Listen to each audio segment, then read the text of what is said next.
jìnnà sí wọn bí sánmọ̀ sílẹ̀ o ara ló ń ta wọn ṣe mọ́ o náà bá sunkún sójú bẹ̀rẹ̀ má ti fi ìgbín sọ kó fẹ́ yẹ ẹyẹ kó lọ ìgbín sọnù sígbó wọ́n dúró títí ọwọ́ wọn ò tó ìṣó máa ṣe ta ní kókó ṣòkòtò tí olókùn ó dá kìtìyàn ó dórí àwọn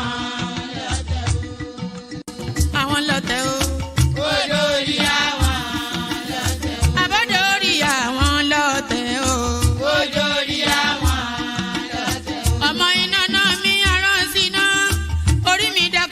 Ṣí mi lọ́nà o mo tẹríba fàdàgbà o àgbà ẹ foríjì ni ojoojúmọ́ ni mo ń pọ́n wọn lé mo ń ṣèyá sí àwọn àgbà o mi ò fojú tí rìn wọn láyé ọmọdé ẹ má fàgbà ṣe yẹ̀yẹ́ torí oníkọ́ tó yọ ọlá ni ọmọdé ń bọ̀ wá dàgbà o màmá ń bọ̀ wá dàgbà o.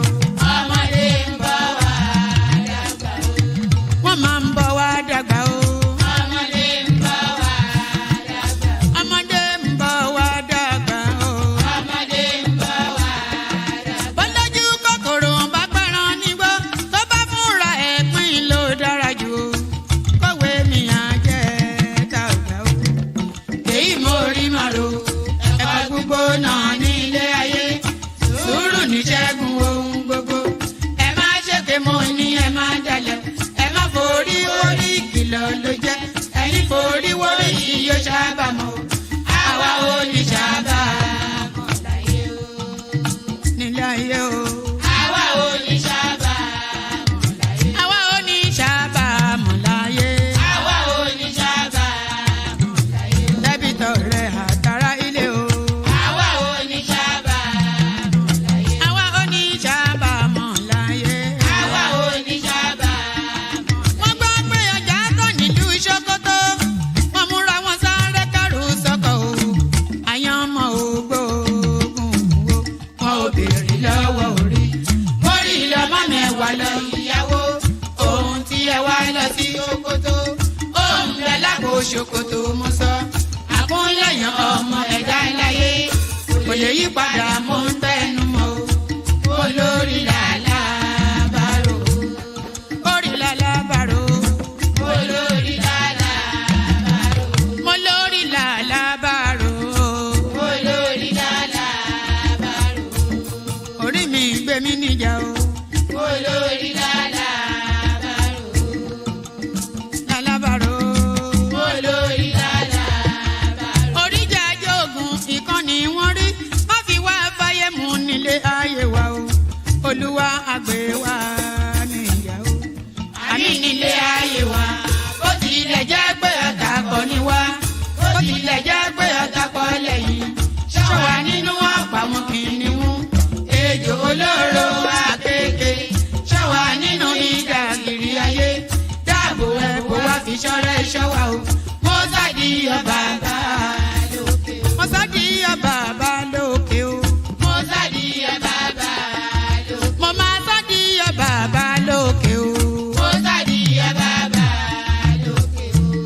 Olúwa gbé wa níjà o.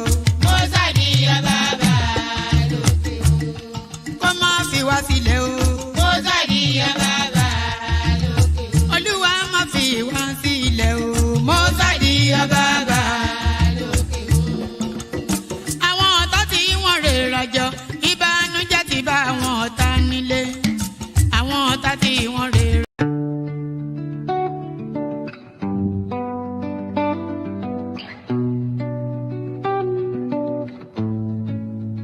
They fear one name, not because he's noisy, but because he's solid. The only candidate they truly want out of this race is Atiku Abubakar, because they fear him. They think pressure will stop him from contesting. They are pushing a campaign that says he has been running and losing. He should not contest. 20 the man is early. But listen well, Nigeria.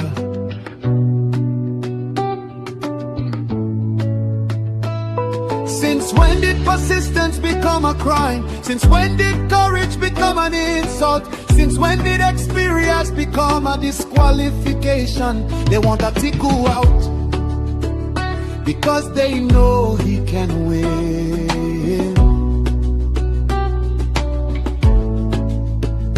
Across the north, across the south, across the lines they cannot cross. If he ran before, it means he is ready. If he tried before, it means he is strong. Only cowards quit in silence. Champions return when history calls. So let the people speak, let the millions rise, let the call go forth. Atiku must contest, Atiku must run. Let all Nigerian people lift this call loud and clear, in words and poetry and song, in spirit and in fire. Our demand is simple, our message is united. Atiku must run.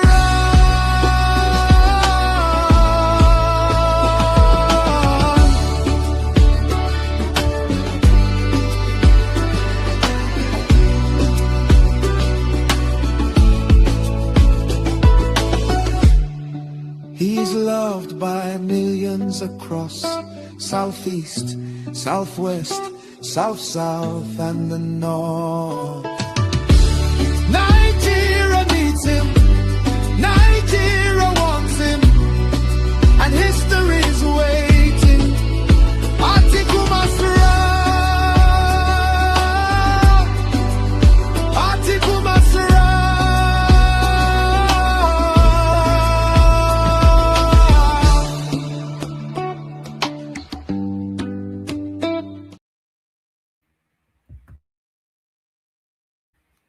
So now, if Atiku ran against Usain Bolt, I wonder who will win. Comment it. Place your bets in the comment section. Atiku versus Usain Bolt, because they say Atiku must run, and we know Usain Bolt is a runner. What's that other one? Who's that American guy that used to run with Linford Christie? Maybe between Linford Christie, Usain Bolt, and then that American guy, the one that used to have a crew cut. You know who will win? Huh? I think Atiku might win, you know. Atiku versus Usain Bolt. You know Usain Bolt has now turned 40. Can you imagine that? You know, he just ages all of us, doesn't he? Atiku must run, and Carl Lewis, thank you. Thank you, Ayo. So Atiku must run, and so must I. You know, so there it is. Atiku must run. Did you guys see the debate that took place earlier on today? Showore, Peter Obi, Donald Duke, and then Rotimi Amechi, and yes, that was the four, wasn't it? Peter Obi, Donald Duke, Rotimi Amechi, and Showore. Did I count it right? Showore, Donald Duke, Peter Obi, and Rotimi Amechi. So those four were on a panel, and it was interesting viewing. Anyway, the only thing that impressed me was the only person that impressed me, not in terms of anything that they had to say, but in terms of their manner of presentation, was what's it called? Rotimi Amechi. Let me show you something. Because there was a little fight that I wasn't even intending to do this, but let me show you this quickly. There was a little fight that took place between Rotimi Amechi and Omoyele Sowore, and I was especially impressed by the gusto and rascality, the fight that is within is this the one? I was especially impressed by the fight that oh yes, this is the one. 52 billion just addressing local insurgency at the state. What is your take? Oh, all right. I was especially impressed by the fight that that Rotimi Amechi had. So let me just let me fast forward it to where should let me fast forward it to this space because there was something that happened. Okay, let me Tell me if you can hear the audio in the comment section. And it took Amechi and his principal almost 10 years to catch up with me. They have now reversed their position. There's a lot of mental laziness when it comes to the administration of the country. Okay. Oh, you said something. What do we do with the savings? And if your position is not. If there's anyone who has been consistent about non-removal of fuel subsidy, it has been me. And it took Amechi and his principal almost 10 years to catch up with me. They have now reversed their position on fuel subsidy. The question. But by the way, I wasn't intending to do this, so I just had that thought. So let's just go. This is about 5-6 minutes. So let's just go through this. It's just this little cameo. We may well do a session on this whole debate sometime tomorrow. This may well be a session for tomorrow. But there was something that happened that impressed me by there was something Rotimi Amechi did that impressed me. Not anything that he said, but the fight that he presented. So we'll watch this. But as Rotimi Amechi impressed me, Sowore disappointed me. Because Sowore seems to be a one-trick pony. It's just that kumbaya, ding-dong, ding-dong. You know, once you've seen Sowore once, you don't have to see him again. It doesn't deviate. There's no evolution. It's not evolved in both his presentation or the content of that presentation. It's just the same aluta, ahoy. So he would do his aluta, ahoy, and call all of them criminals. But in this instance, Rotimi Amechi is not going to wear it. So watch this. About subsidy is, who are you subsidizing? You are subsidizing the elite. You are subsidizing the governors. The only people who are doing well since they removed subsidy are the governors of states. And when they talk about subsidy, they make it sound like they have not removed subsidy before. I was a student in 1989, they removed subsidy. In 1990, they removed subsidy. They said Nigeria will be better. We are in 2026, they are still removing subsidy. They are robbing Peter Obi to pay Bola Tinubu. That is what removal of subsidy is all about. The poor people of this country only benefit from subsidy from petrol, gasoline. There is no subsidy on kerosene. What did they build with it? There's no subsidy on A1 jet fuel. What did they build with it? Please, don't let these politicians lie to you. I love one thing. All right, I'm going to fast it forward to where I wanted to say, because everything and anything that Sowore is saying are things that you've heard him say endlessly. So let me fast it forward to where Rotimi Amechi confronts him. So let me find the spot. Let's pick it up from here. Nigeria is to be subsidized instead of the rich. We are already subsidizing them with waivers. We are subsidizing their lifestyle. They are driving convoys and big stars and air jets. Thank you. We have a duty to return power to the people and subsidize the poor. Thank you very much. He knows I know him very well. Play to the gallery will not make you win the election. You will not win. Now, why Sowore will not win is not you shouting. There are no more than 24,000 lawyers who are here, and there are 93 million voters. So 24,000 should vote for Sowore and see whether he will win. That's not the issue. Let's go to what he said. Who are those from Lagos? There is Lagos Abeokuta, Lagos Ibadan Railway is working or not? In my time, it was working. I don't know what's happening under Tinubu.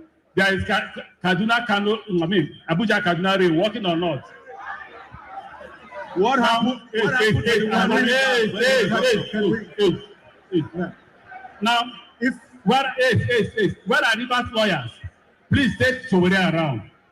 Where are the Rivers lawyers who are present? Take Sowore around. Okay. Sowore, I said I built that road. I built this road.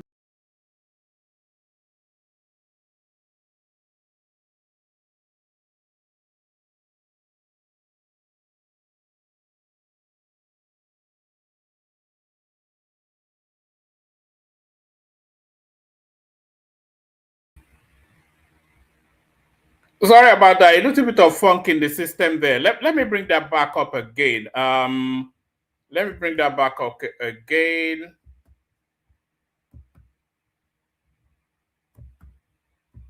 Or not. What happened?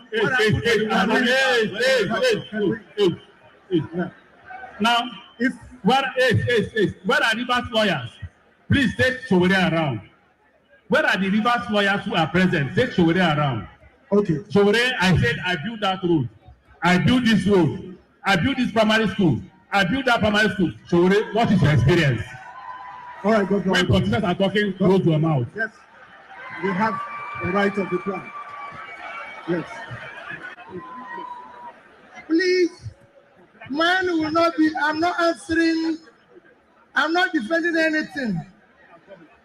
I'm happy that most people from Anambra, some people from Anambra are here. Thank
Sorry, I've been reading this thing all the while I was muted. Apologies to you guys.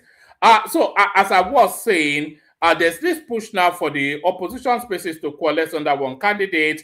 Atiku Obi camp rejects single opposition candidate. That's what I was saying. The camp of former Vice President Atiku Abubakar and Anambra State Governor Peter Obi have rejected the push by a political pressure group, G100, for opposition parties to field a single presidential candidate against President Bola Tinubu in the 2027 elections. Correspondents gathered that whilst both camps recognized the need for greater cooperation amongst opposition parties, neither appears prepared to surrender its presidential ambition as the proposed opposition coalition takes shape. The development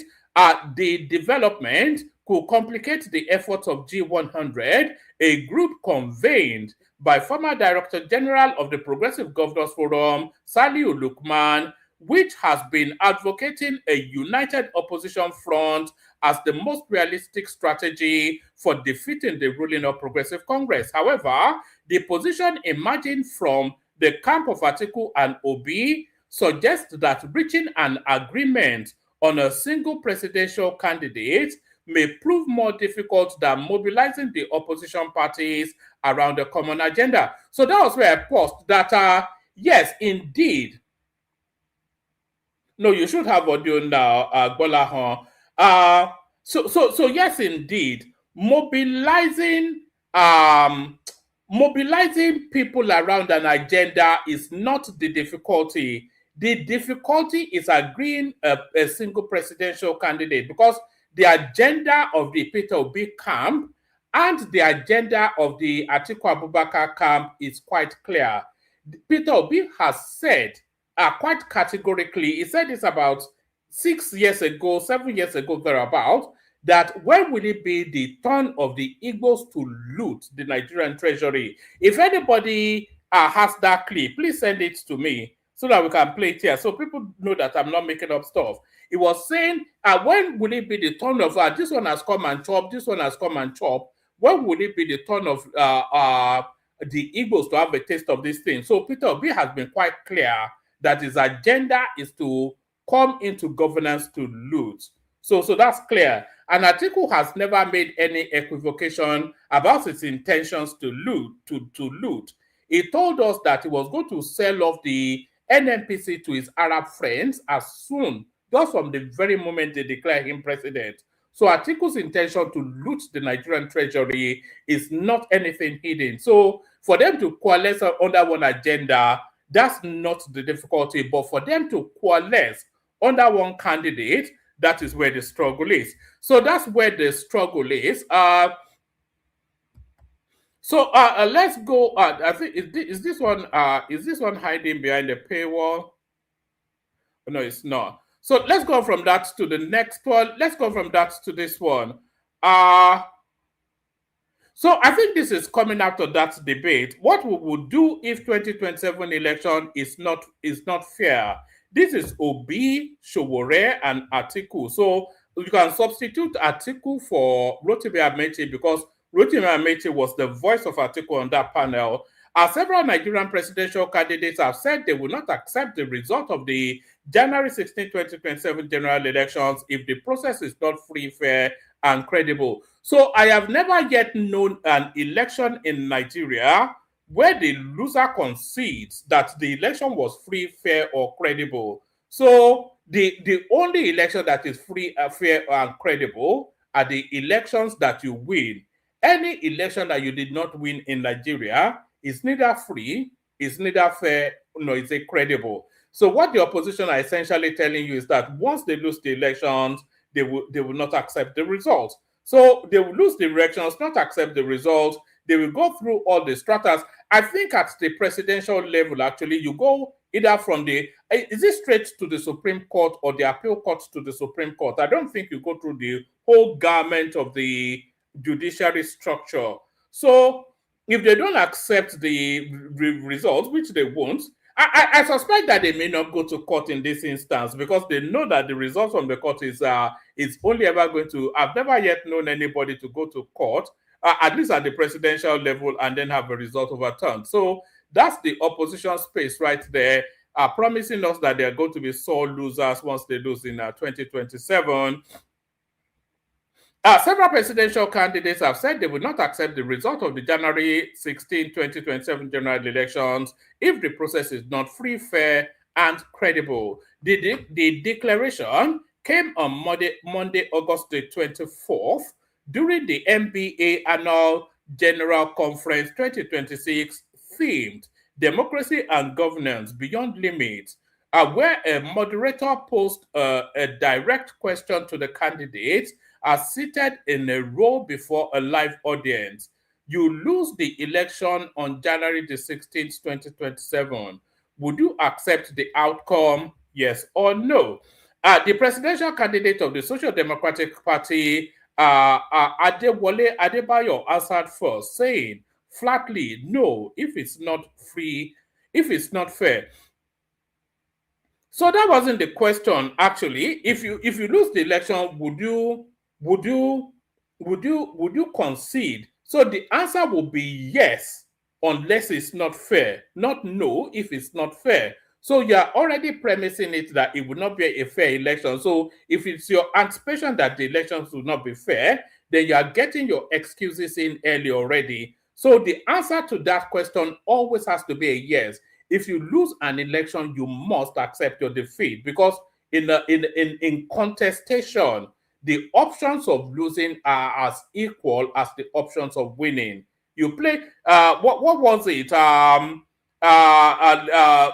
was it? Man U was beaten 2-0 by whoever, was it Brentford or something, 4-11, whatever.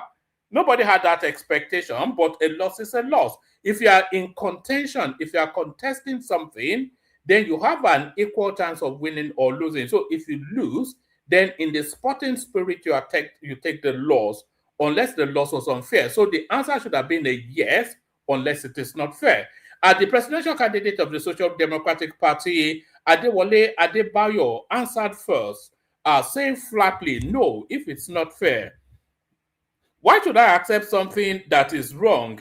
I agree with him. And former Governor Donald Duke echoed the position immediately, adding, so on what planet would an election take place, a presidential election take place in Nigeria, that either Prince Adewale Adebayo or Donald Duke will emerge the winner, either free and fair or unfree and unfair? Whatever shape the election takes, what sort of election takes place, nobody knows Prince Adewale Adebayo outside of the intelligentsia.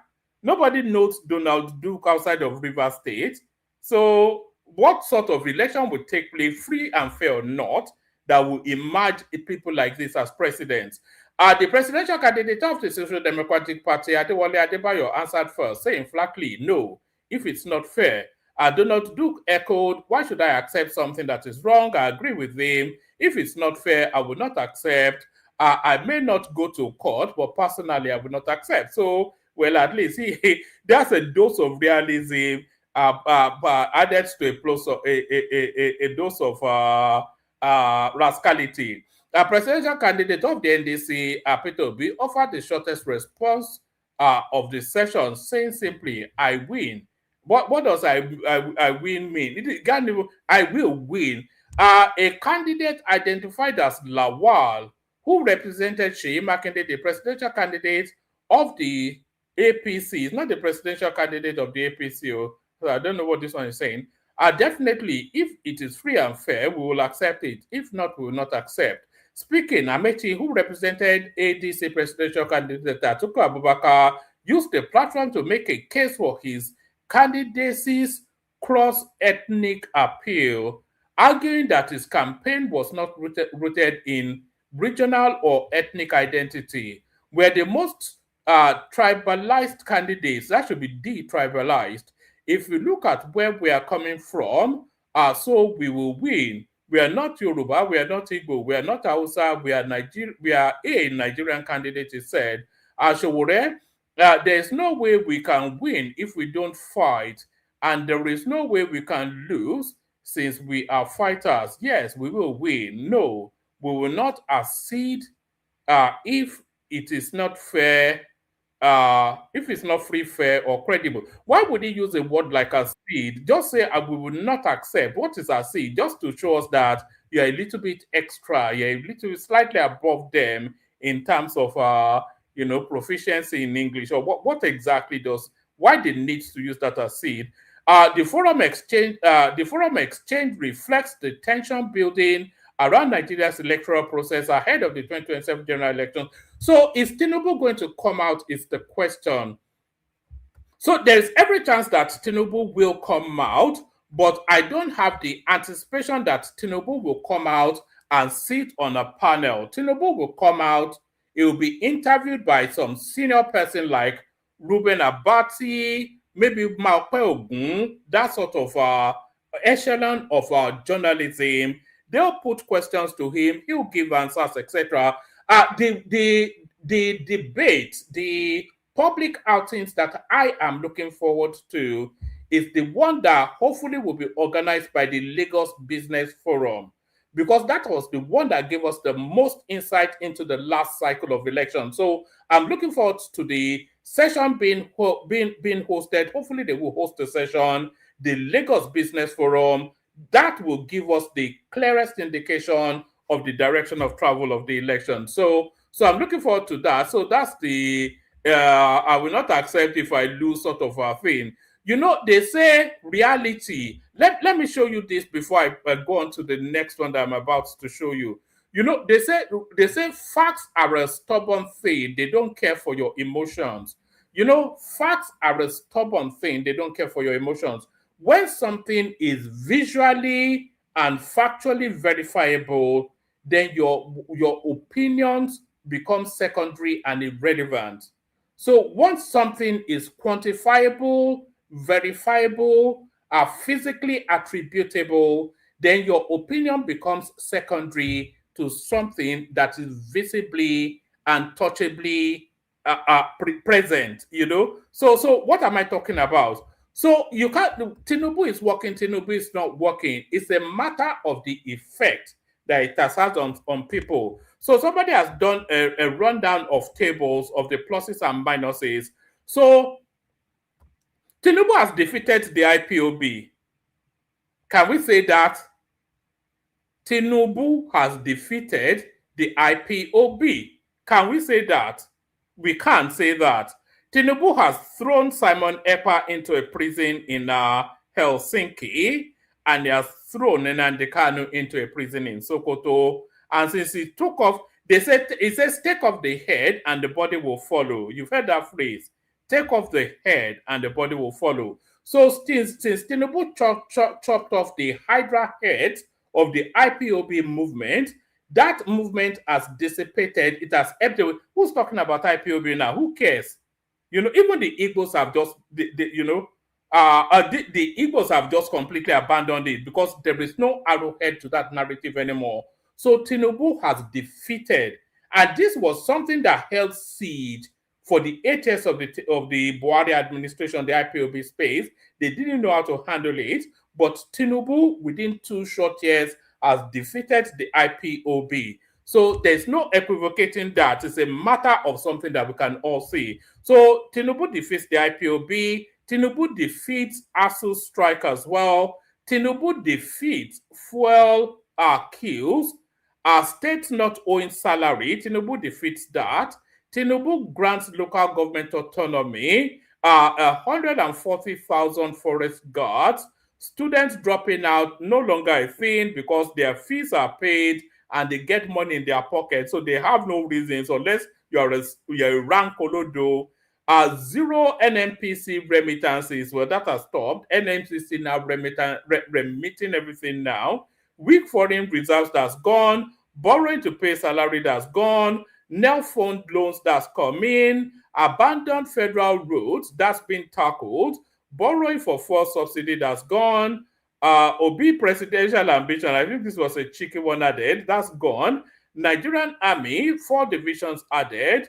Decentralized power sector, Atiku presidential ambition gone. Students 20,000 monthly allowance. Vehicle import levies reduced. Regularized 3,200 PTA, state local police almost done, etc., etc. So if you think that we're talking about 3.5 years of this guy's administration, all of these things, so there's one question and one question only that I've always asked. I'm not asking if it's good or bad. I want somebody to come and tell me just who has done more, which president has done more for Nigeria than Tinubu positively. Which country has evolved and developed that country more than Tinubu? Buhari ruled that country for what, 7 years thereabout. How long did Babangida rule? No, yes, Buhari ruled 8 years plus 2. I think that's about 10 years. This guy has impacted more than Buhari in 3 years, impacted more than Obasanjo in 3 years, impacted more than Babangida in 3 years. And who else have we? It's impacted more than Abacha in 3 years. It's impacted more than Goodluck Jonathan in 3 years. And all of those ones, after Goodluck Jonathan started six and a bit years. And this guy in 3 and a bit years has done more than all of them combined. And if you disagree with me, come and argue it. Even some of his most ardent critics, they are now having to concede that look, we cannot, it's too visible, the guy is doing too much for them to continue the lie. Tinubu's only major achievement is macroeconomic stability. You know, they cornered Obi Ezekwesili into this statement because, of course, Madam Ngozi Okonjo-Iweala, she has come to Nigeria to make this particular statement about 3 times now, and she did it again about 3 months ago, that the handling of the economy is nothing short of excellent by the Tinubu administration. So Madam Ngozi Okonjo-Iweala said that about 3-4 times. Lamido Sanusi, he says it constantly. Charles Soludo says it. Alex Oti says it. So it's impossible for for Obi Ezekwesili, in order to still continue to parade her identity as a financial expert and then go contrary to what all of the leading experts in the world are saying. So she was cornered into considering this, because if she wants to run contrary to the subsisting, the obtaining narrative, then it brings more to question her partisanship. Of course, we know she places tribe over country, but it will be too pronounced now that she's placing tribe over country. So she at last throws her hands in the air in surrender. Tinubu's only major achievement is macroeconomic stability. This is Madam IPOB Ezekwesili. Former Minister of Education, she used to work for the World Bank as well. Former Minister of Education, Obi Ezekwesili, has identified macroeconomic stability as the major area where President Bola Tinubu's administration has made notable progress, but said the gains have not yet translated into better living conditions for most Nigerians. Ezekwesili made the assessment during an interview with News Central, where she examined the impact of the administration's economic reforms and the broader state of the Nigerian economy. According to her, the government deserves credit for reducing volatility in the foreign exchange market by allowing market forces to play a greater role in determining the value of the naira. So she cannot concede that this is a good plan and then criticize the offshoots of this. So what she's considered there is that Tinubu was right to float the naira so that the economy can establish its true value. So if you are saying Tinubu is right to float the naira for the economy to establish its true value, then the consequence of floating that naira is inflation, because the parity then between what was then the subsidized economy and the purchasing power of the people will put a squeeze on their ability to purchase. So you cannot say that you are conceding that floating the naira, because even if they increase the minimum wage, the naira has gone up about threefold, and the minimum wage has gone up about 2 and a bit fold. So it still squeezes the purchasing capacity of the people, unless the economy then improves in order to increase the value of the naira, which would then increase the purchasing power of the people. But if you're saying the government is right to free float the naira, you cannot then say the consequences of that free float is a negative, because then you make a fool of yourself. According to her, the government deserves credit for reducing volatility in the foreign exchange market by allowing market forces to play a greater role in determining the value of the naira. The only thing that, as I said at the beginning, we can give to them as they are getting a handle on the macroeconomic stability. She, however, argued that the improved macroeconomic indicators should not be mistaken for an improvement in the welfare of ordinary people. Well, what would lead to that improvement in the welfare of the ordinary people for the medium to sustainable term? What will lead? Because if the economy improves, then the offshoot of that improvement in economy is a better standard living. You know, in that debate I was watching, Peter Obi was saying that the gains from the oil subsidy removal should be saved, that they should have just saved the money rather than use it to impact. This is how retarded that guy is. So if you are saying the macroeconomic indicators are moving forward, then the offshoot of that, at some point, the trickle-down effect of that is a sustainable improvement in the standard of living. Because the macroeconomic cannot improve in isolation without trickling down into the economy, because it's within that economy, and the trickle down is the impact on the standard of living. She, however, argued that improved macroeconomic indicators should not be mistaken for an improvement in the welfare of the ordinary people. Ezekwesili noted that although inflation figures might suggest some progress, Nigerians continue to face high prices for essential goods and services. Then you look at inflation. Inflation, even though they use the methodology to crash it in terms of the numbers, but the real thing is that the cost of living for the average citizen is still pretty high. So this is a global phenomenon, by the way. It's not something unique or peculiar to Nigeria, and the cost of living globally has gone up. God before politics, Wanika they accuses El Rufai of persecuting Kaduna Christians. So we leave that just at the headline. Aisha Yesufu reveals reason behind rejection of NDC House of Reps ticket. She's too big. She wants to go and be fighting with what's that one? That Ukrainian from Kogi State. She wants to be fighting alongside her in the Senate. Human rights activist Aisha Yesufu has explained why she rejected the House of Representatives ticket offered to her by the Nigeria Democratic Congress NDC ahead of the 2027 general elections. Yesufu said she turned down the offer because she was unwilling to compromise her principles or accept political conditions that conflicted with her values. Speaking during an interview on Symphony TV, the co-convener of the Bring Back Our Girls campaign said she had received political offers tied to certain conditions but chose not to accept them. So what are those conditions is the thing. According to her, political power should not be pursued at all costs. Stressing that she would not make promises she could not. It's still ambiguous. What were the conditions? Because the last excuse she gave was that she did not want to take the ticket from somebody else that should have gotten it. Now she's coming out with additional excuses that there were conditionalities attached.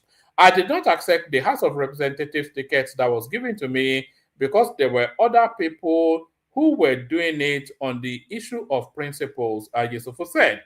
She said she was not desperate to occupy political office, declaring that the interest of Nigeria should take precedence over personal political ambitions.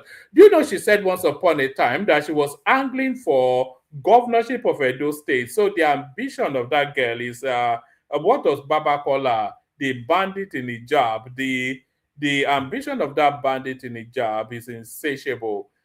We are not going to sell Nigeria. I don't have to be president by force.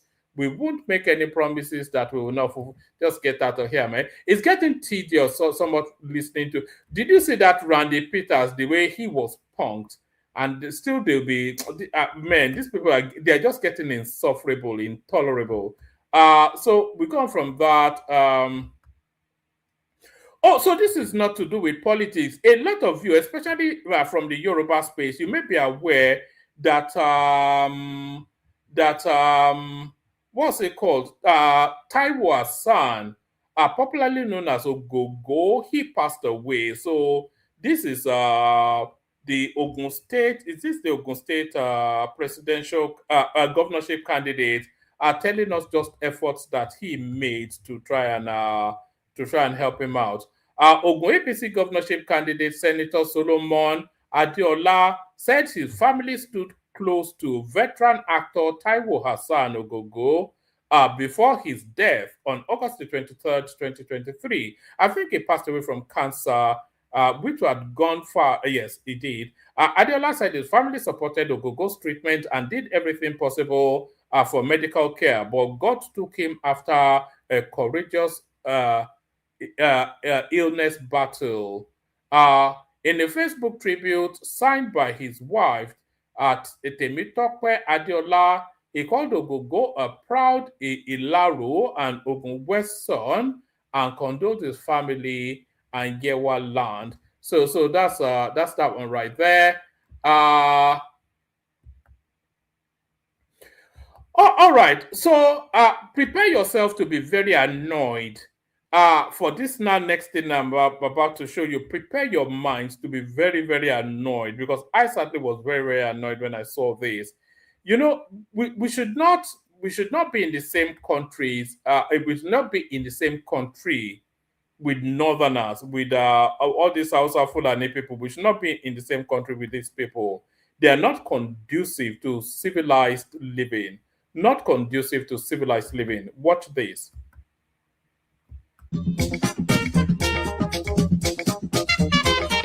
Sorry, I want to stop the music because there's a copyright element to it right there. Can you see what these people are doing?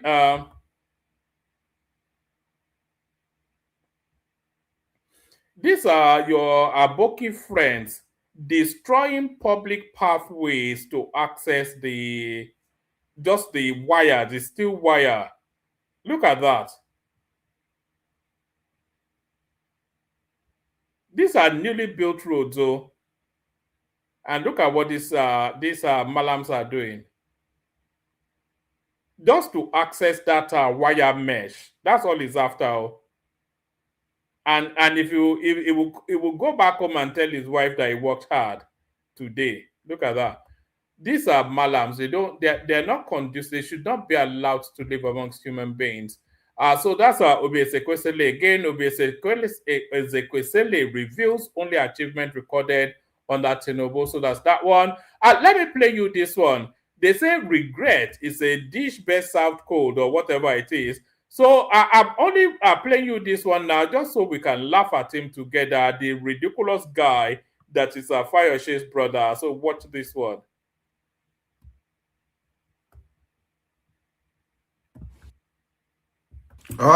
Nigeria na bad country. Very bad. Oh, I can't be like an orphan. I can't be like lonely voice in the wilderness.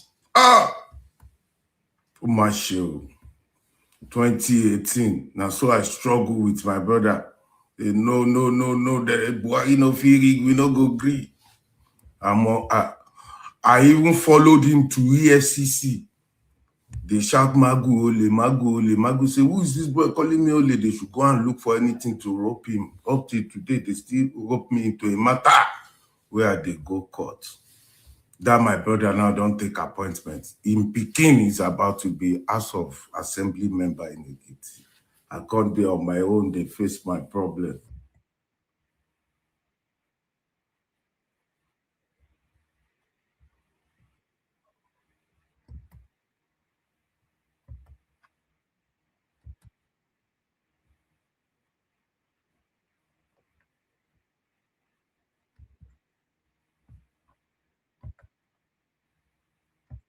Sorry, it dropped. I'm going to bring it up now.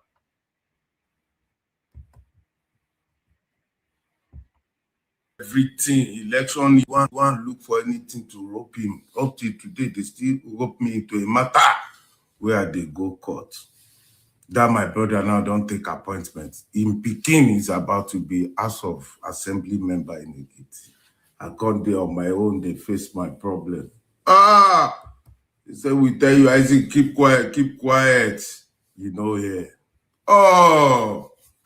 I'm not sure.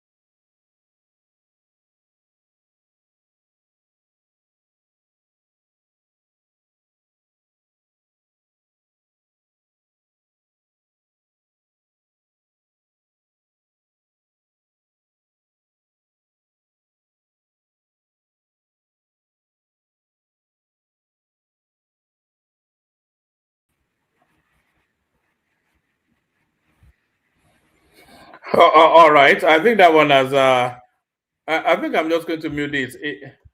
It's just Isaac Fayoshe talking about his regrets in terms of how he has given so much to politics, and politics has given him nothing back. So that's I have no sympathy I just find the guy so much clownish anyway. You know, I saw something that he was doing with the obedient space, talking about how they offered him 1.4 billion naira and he rejected it. That's the Tinubu space. He was telling his obedient crowd how the Tinubu space offered him 1.4 billion naira and he rejected it.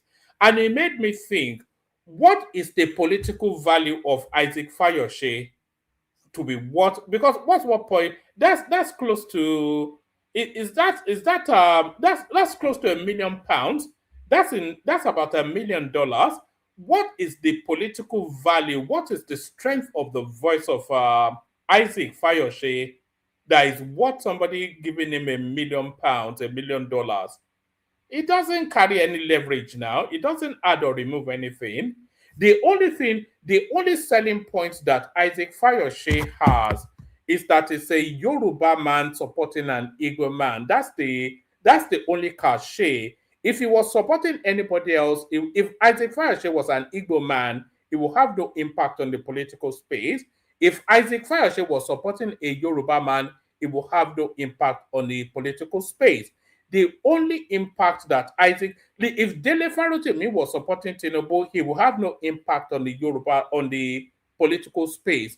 The only impact that people like that have on the political space is because of their ethnic crossover appeal, so that the Southeasterners can reference then that Peter Obi is not an ethnic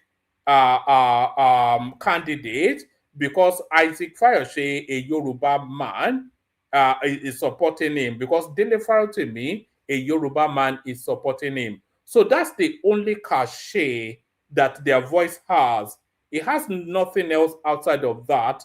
As there's no potency outside of just that crossover appeal. That's just all it offers, and I don't think that's what 1.4 billion naira. But apparently, allegedly, he's saying they offered him 1.4 billion naira to support Tinubu.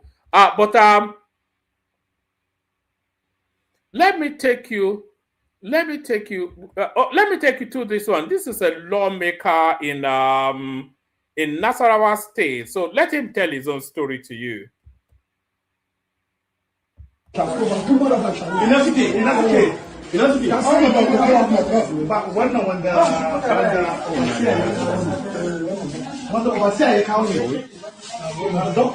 you remember the last time I spoke with you about those orthopedic mattresses?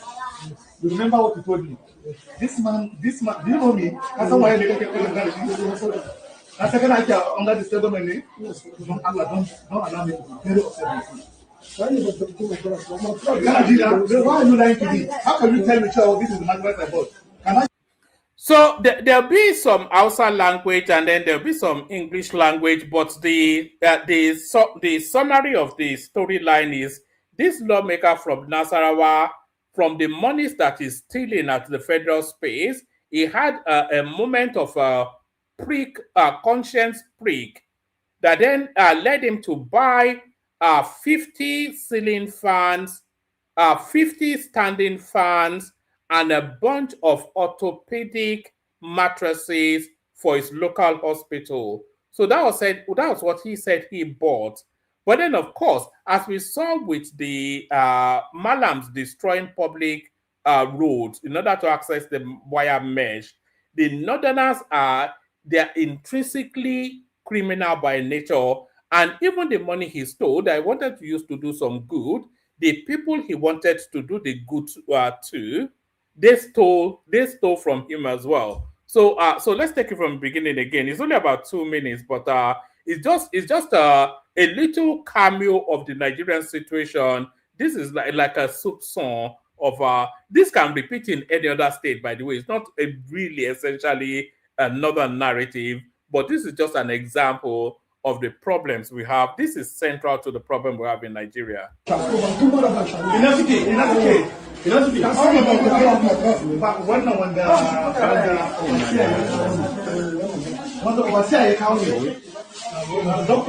you remember the last time I spoke with you about those orthopedic mattresses? You remember what you told me? This man, do you know me? That's why I second I under the same domain. Don't allow me to be very upset with you. Why are you lying to me? How can you tell me, oh, this is the mattress I bought? Can I show you the mattresses I bought? I bought it for my people. That's why is the ceiling fans? Where are the ceiling fans? I bought more than 50 ceiling fans. The standing fan, I bought about 40. Where are they? Look at the condition of my people. You are telling me. I'm coming now. You are telling me, Chewa, you are taking the mattresses around the world. I said, okay, take me to the world. Where are they? Let me see them. Because I've had a discussion with the doctor. He told me that the mattresses are still in the store. I told him, I said, please, take it back to that place. You remember I told you this? It is my money I use in buying it for my people. Why would they be suffering? And look at the condition of people here. For goodness sake. I'll be proud that I picked the hospital and nothing is here. I can't take it. I'm gonna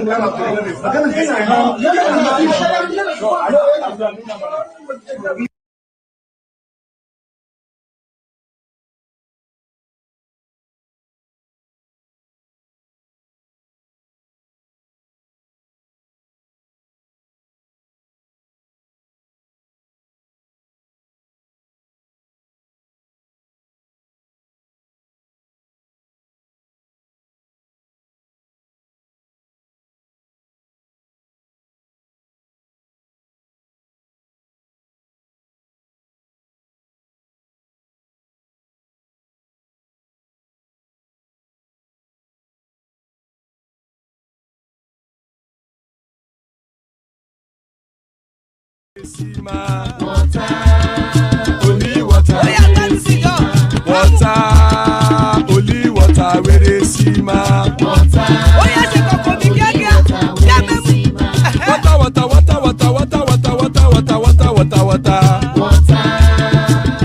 water, where they see ma. Hapa o naido, hapa o naido. Hapa you don't come o.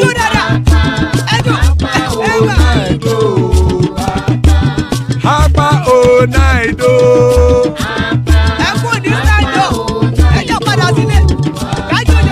Oro keke elemu ye o. Ide shodi ya keke elemu re o. Obi master keke elemu re o. Chief Latif keke elemu re o. Eruku lele elemude. Eruku lele egbe elemudode ojare o. Eruku lele Ghana ti de egbe body o. Ọmọ ẹlẹ́yẹ ẹ̀yẹ o ó dilé o. Olúyẹ̀lá ẹ̀yẹ o ó dilé o. Petrosoname ẹ̀yẹ o ó dilé o. Petrosodunke ẹ̀yẹ rẹ̀ ó dilé o. Ẹlẹ́kọ̀ ọ̀run mú ìní o.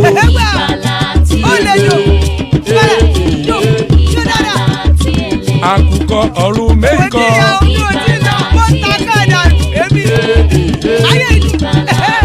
Ikú kò ní ríwà gbéṣe o.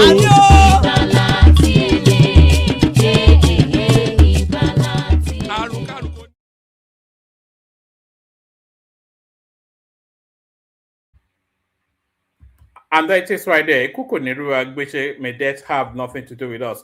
Joining us, Patrick Uche. Good to see you, Patrick. Hopefully you behave yourself today. That's our Baba right there, your favorite and mine. and equal favorites, Bishop. So plenty of spaces still. Anybody wants to open up on. Thanks for joining, gentlemen. We do it in the order people came in. We go Baba, and we go Bishop, rather Baba, and then Patrick. So we do 5-7 minutes just for you to have opening remarks, and then we'll open it up. Bishop, you're up first. Bishop. All right, we go with Baba. Baba, can anybody hear me? Yeah, I can hear you quite all right. Let Patrick go ahead because it's always like in a hurry anytime he comes around. So just let 7 minutes be 7 minutes, please. All right. And how has been your start to the week? It's been great. Thank you, Baba. Thank you for asking. Patrick, floor is yours. You know, go talk now, but when somebody is just come here to come and to lay ambush for Zita for when she comes in. Yeah, I'm here. One man. All right. Come on. Good to have you. Floor is yours. Yeah, good afternoon. Salam alaikum. Floor is yours. Yeah, I just come inside bedroom. Yeah. What is the topic? We're talking about Peter Obi and Atiku not giving way to each other, even though people are saying the best opportunity will be if all the oppositions came together. And then there was a debate that took place, involved Obi, Atiku, Rotimi Amechi, Sowore, and Prince Adewale Adebayo, and it didn't really present anything new or innovative, but the campaigns have certainly started with kicked off with the debate. And then Obi Ezekwesili, she has come out to grudgingly concede that Tinubu is doing excellently well with the economy because it's now impossible for people to claim he's not. And then Aisha Yesufu is trying to make up reasons why she rejected the House of Representatives tickets that the NDC gave her. But then, of course, she's saying, I'm not even sure what she's saying, but the belief is that she rejected it because she felt she was too big for the House of Reps, even though she has no antecedents in politics. And then we're also talking about the passing away of a veteran Nollywood actor called Taiwo Hassan Ogogo to his fans. You may or may not know about him, but those spaces or anything else that interests you. 7 minutes, Patrick. Yeah. That's Nigeria Bar Association. I've been a Nigeria Bar. It's not, that is not debate. It's just discussion. You know. I watched that. I watched that. Actually, Atiku Abubakar. I know Atiku Abubakar is the problem. PDP scattered today. Atiku Abubakar, every 4 years. I don't know why this man don't want to give up. And he don't want to allow young men to take that position. I don't know. For me, I will, if I have the number, I'll call him.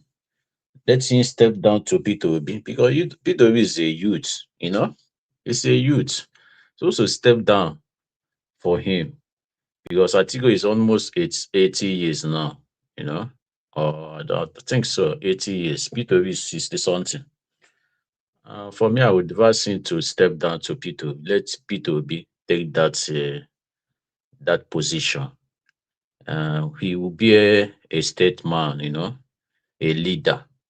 You know, so how do you think? How do you think Peter Obi is?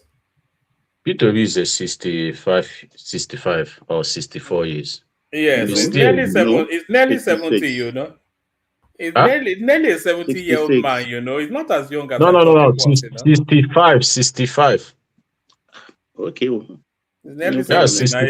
It's 65. No. He's still a youth now. When will you stop being a youth? Peter Obi, Peter Obi, Sowore, But Rotimi Peter Amoechi. Obi, Jowore is a 54th thereabout now. They're not No, in the no, no. same generation. Showore is a 58 or 55, you know. All of them will be the same age grade. All of them will be the same age grade mate. Jowore is 55. Yeah, Peter Obi is 65, 65. 66. Yeah, yeah, yeah. Over No, 10 no, years, not 66. over 10 years difference in their age now. They're not in the Yeah, same bracket. yeah. All of them is age grade. You can call the age grade. You 10 know years meaning of is age age, 10 grade. years is age grade. 10 Yeah, years. then take 10 years from 10 years, 11 years gap. It's Peter Obi and Tinubu are they age grade because there's less than 10 years No, between no, no. them. Tinubu is not because Tinubu is almost 70 something. Peter Obi is 60 something. Yes, If you age grade, Tinubu will be about 65. So is it no, the no, same no. age? Tinubu is 70 something, not 60. Oh no, Tinubu will be about 75. Yes. So Yeah, is yeah, it yeah. the It's same? not age grade. Is No, it's okay? not age So grade. It's okay. already past 50 something. You know. Hold on. The same 10 years. There's a 10-year window between Showore and Peter Obi. There's also a 10-year window between Peter Obi and Tinubu. So how come Showore and Peter Obi are the same age grade, but not Let me Obi tell and how to yeah? All right, because I have my age grade now. They senior me right, well, but I right. did the same meeting with them. You know, they count from 50 to 60, from 70 to 80 is the same age grade. You know, from 60 to 50, the same age grade. From 40 to 30, the same age grade. So we call them Hold age on. grade. From 50 to 60 is the same age grade, right? Yeah, yeah, you can call them the same age And then grade. from 60 to 70 is the same age grade. From 70 to 80, the same age grade. Like Atiku Abubakar and Tinubu, two of them is the same age grade. Yes, You but cannot. Showore is 55 now, and Yeah, Peter Obi is 55, 60 almost is 50 years. 66. 5 years, you become the same age grade. 5 years, 65, it will be the same age grade. 55 to 66 is what are you talking? Yeah, Anyway, carry on, my guy. Carry yeah, on. 10 years gap, it's the same age grade, you know. Yeah, but it's the same Um, 10 years gap between Tinubu and Obi now. So why are they not the same age grade? because this is 70, they count 70, 80, 60, 50. I understand. All I right, think carry on. you are not the age grade in your own town. You are not I know, but meeting. the logic doesn't logic. So if you are You saying don't have age grade. What is your age no, grade? hold on. If you are saying Obi Showore is 50 to 60, that's an age grade.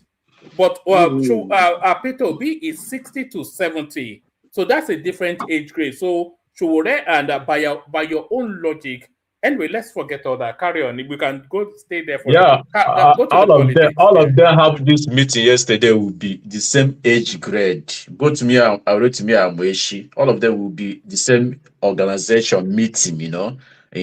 In my own community, you call them the same age grade. Whether 60 or 50 something, the same age grade. So let me come back to politics. I wished Atiku Abubakar will surrender to Peter Obi because only the man now. Because if you see this election now, I don't think Peter Obi this election Peter Obi have opposition because this election is between Peter Obi and Peter Obi. Tinubu is not there. Atiku Abubakar is not there. So Showore is not there. When you go to social media today, only name you are hearing is Peter Obi versus Peter Obi in this election. Nothing like Tinubu. Because Tinubu already take our mineral resources. They buy buses, cars to dash people, to bribe people. All those things he will do, he's doing. Will make it, that's all those things can never make it win this election come 2027. Peter Obi has already won this election. If you see that yesterday, we see in the hall all the barristers, Obi, Obi, Obi. You see, all of them, they vote for him in Port Harcourt. Rotimi Amoechi, they're strong. They do campaign. No, he don't come here to do campaign. It's just a discussion. They do a build this one, build this one. No. Rotimi Amoechi, they're strong. Like, I don't know whether he's a presidential candidate. He want to say himself, not Atiku, because Atiku already made tell Nigeria he will restore that subsidy. How can you restore subsidy? Fuel subsidy already removed. You know, Peter will say, no, we will continue remove that fuel subsidy because it's supposed to remove. It's scam. You know, when you ask him the question, he said, I don't know. Well, maybe not be so. No, Atiku didn't say so. You know, so Atiku already said, tell Nigeria who will return that fuel subsidy back. Because I don't believe Atiku, because that fuel subsidy our president removed now. We, Nigeria, didn't see the money, number one. He still they borrow money, past all the past presidents in that country. In 3 years, already won the champion, the first president who removed subsidy and still borrow more than past presidents in 8 years. In 3 years, he never issued 8 years. In 3 years, he already borrow everywhere. So this current president is a failure. Anybody who they keep supporting this government is enemy of Nigeria. Let us come back. I want you guys come back home. I want you guys preparing to come back home by 2027 when P2B won the election. Because I hope P2B will win the election because all Nigeria already made up to vote Peter and Kwankwaso tickets. So I don't want you people continue staying outside the country. I want you guys come back, bring that your money and come and invest in your country. The way you have security, it can invest, it can make more money than your UK or London you live. It can make more money in Nigeria. So I support Peter because the man have capacity to bring this nation up again, you know, to bring this nation great again. So let us join hands together and make it possible. Come 2027, please stop supporting this government. This government doesn't have anything to offer. Look at our road. Our infrastructure is very disaster. There's no road in Nigeria. Anywhere you put your head now, it can sleep there till after the following day. It cannot travel from Lagos to East. It cannot travel from Abuja to Benin. It cannot enter bypass. It can sleep there 1 week. I don't know where that road these people are building. You see, when they come say, I'm building this or go and watch all the road in Nigeria. Is not good. The coastal road is starting from Lagos Island, Victoria Island. It's not supposed to be so. If you want to be coastal road, if you want to be that road, you're not supposed to starting from Lagos Island, Dalala Island. No, it's supposed to start from Badagry. That is coastal road. That place where you're starting to be coastal road, not supposed to be so. Show you that is a scam. That coastal road will never finish more than 25 years coming. They will never finish that road. Because this man is building road to your estate, his own estate. He's not building coastal road anywhere. He's not. If you want to build that coastal road, it's supposed to be start from Badagry. You know, not to that area. Lagos, Banana Island or Lagos Island. No. So this government is a failure woefully. I will advise you people to make your mind to keep supporting and change your mind and support P2B, not Tinubu. Because today, this man don't have anything to compare in 4 years, in 3 years. What about Prince Adewale Adebayo? Why can't we support him? I watched him yesterday. I think yesterday night. In fact, Shore is better than himself. Shore is better. Let me tell you the truth. Chiwere is very more spoken than him. He's very weak, you know. Yeah, he's very, very weak. So all those people cannot win election.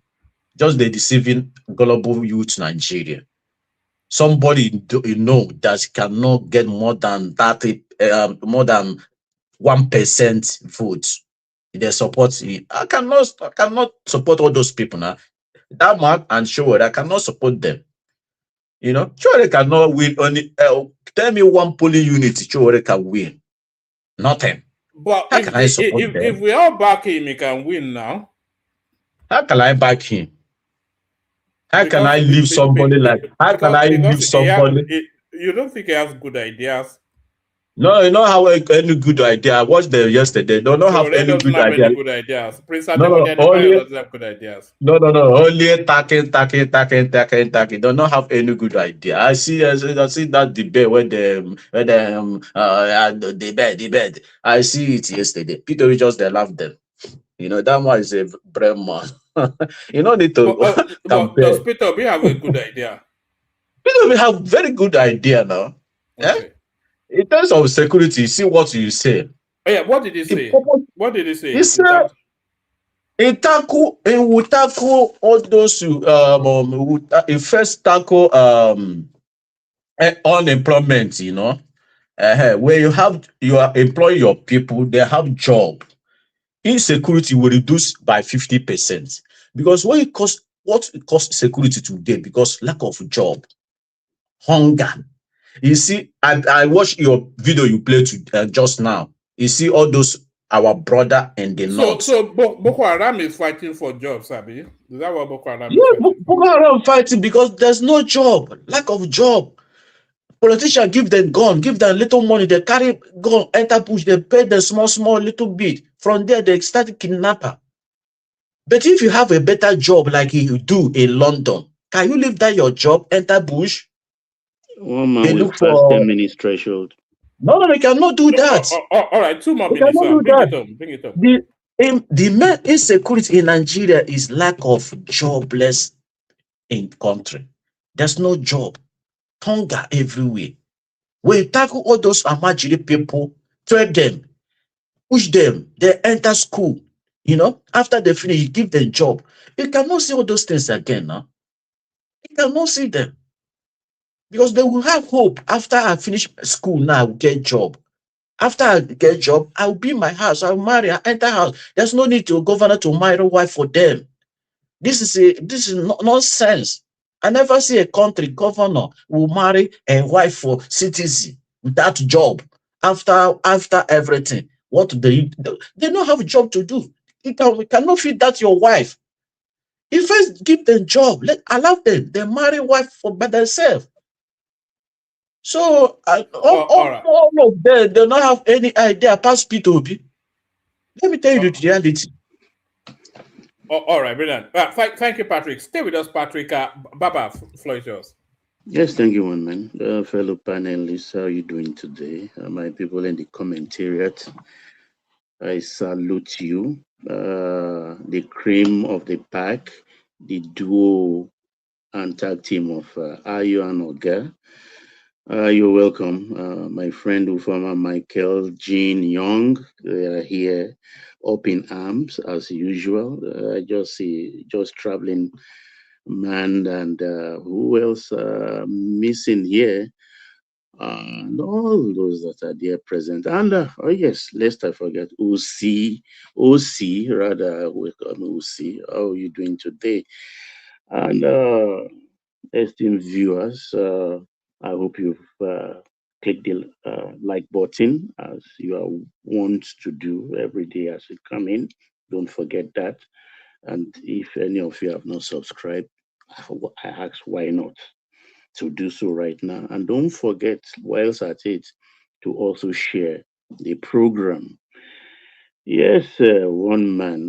Where do I start? Where do I unpack everything?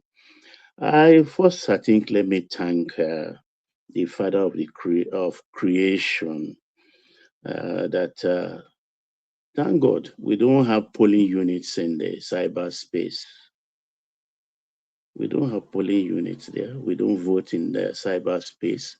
So the voting is on the street corner. It's on the streets. That's where the fight is. That's where we'll meet. The woman, the rural woman in Kaura Namoda, in Kutuwenji, in Oshoronga, in Niger State. They don't know where internet is, anything. Those are the people that vote, and those are the votes that count. So there is no problem. Like I've always said it here, I just want to wake up and it's January 16. Let this nonsense be over. Done with. Because too many nonsense going on in the cyberspace today. Obi and his mob, particularly. The mob, they've done so much damage to Obi. I think he's come to that full realization, but he doesn't know how to control it because it's like the tail wagging the dog. Of all the things they've done, two things really stood out for me. And the second one happened just in the last 24 hours.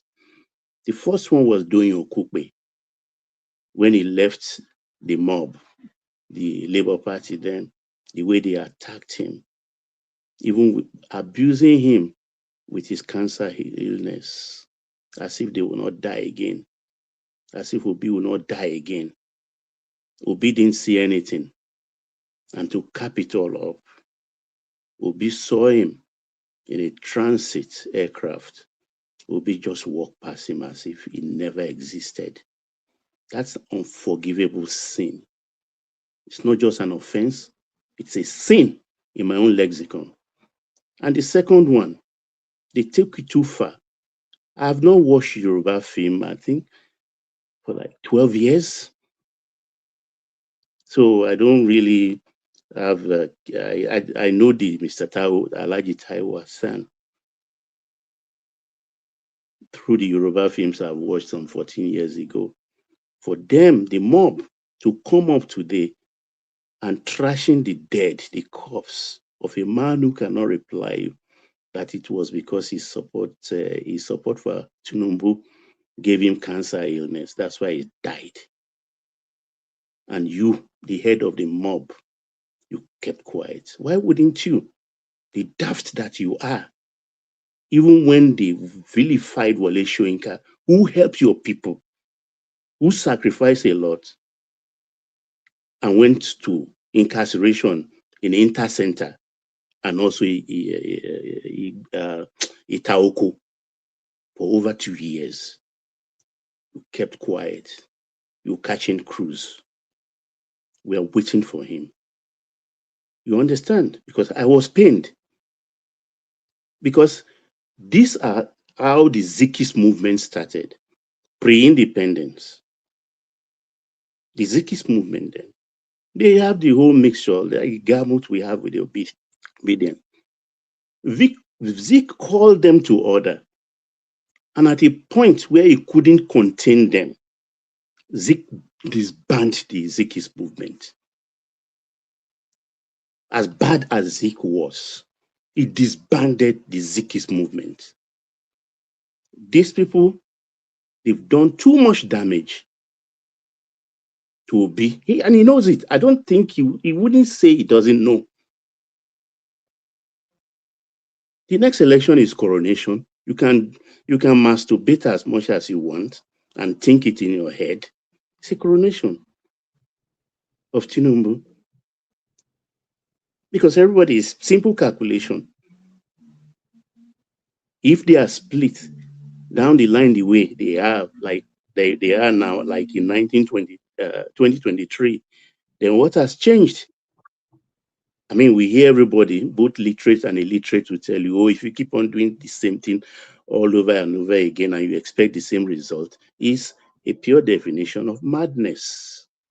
So it's the madness of 2023 that is repeating itself. And why do they expect this different result? There can be no different result. It will only get worse. Because the man they are fighting, then in 2023, has no accoutrement of power. Nothing.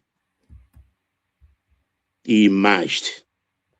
Now, he has all the accoutrements of power. He's the chief of the country. He controls everything. And you think you can defeat him. Good luck to you. You understand? But Baba, what do you anticipate? You know, I'm starting to get a little bit bored with the election, so maybe we'll be having conversations outside of it a little bit. What do you anticipate the landscape would look like after Tinubu has been returned? Kai. Woman, I wouldn't want to open up. Maybe in private. I suspect it's going to be very ruthless. Because why would he be extremely ruthless? Then go hear him. But lie to lie is not be lie as is. Go hear him. Can only tell you small in private conversation. Because a lot of nonsense is passing, not just pass, it's passing under the bridge. At the moment we are looking, we're taking records and putting legislation in draft form, waiting for 17th of January 2027. Nobody's going to do anything illegal. It's pure law. Pure law. Not tyrannical law. Legislation backed by the National Assembly. They'll be used to deal with most of all this nonsense that is going on. I'll just leave it at that, one man. Thank God. What sense is going keep quiet. on? I didn't interject to one man. No. Put him What's on leash. the nonsense now? Put him on leash. I'm not going to answer you, okay? Let me pivot to OB or Ezekwesili. I don't know. Yeah. I think finally, the truth is coming out. They can't contain it anymore.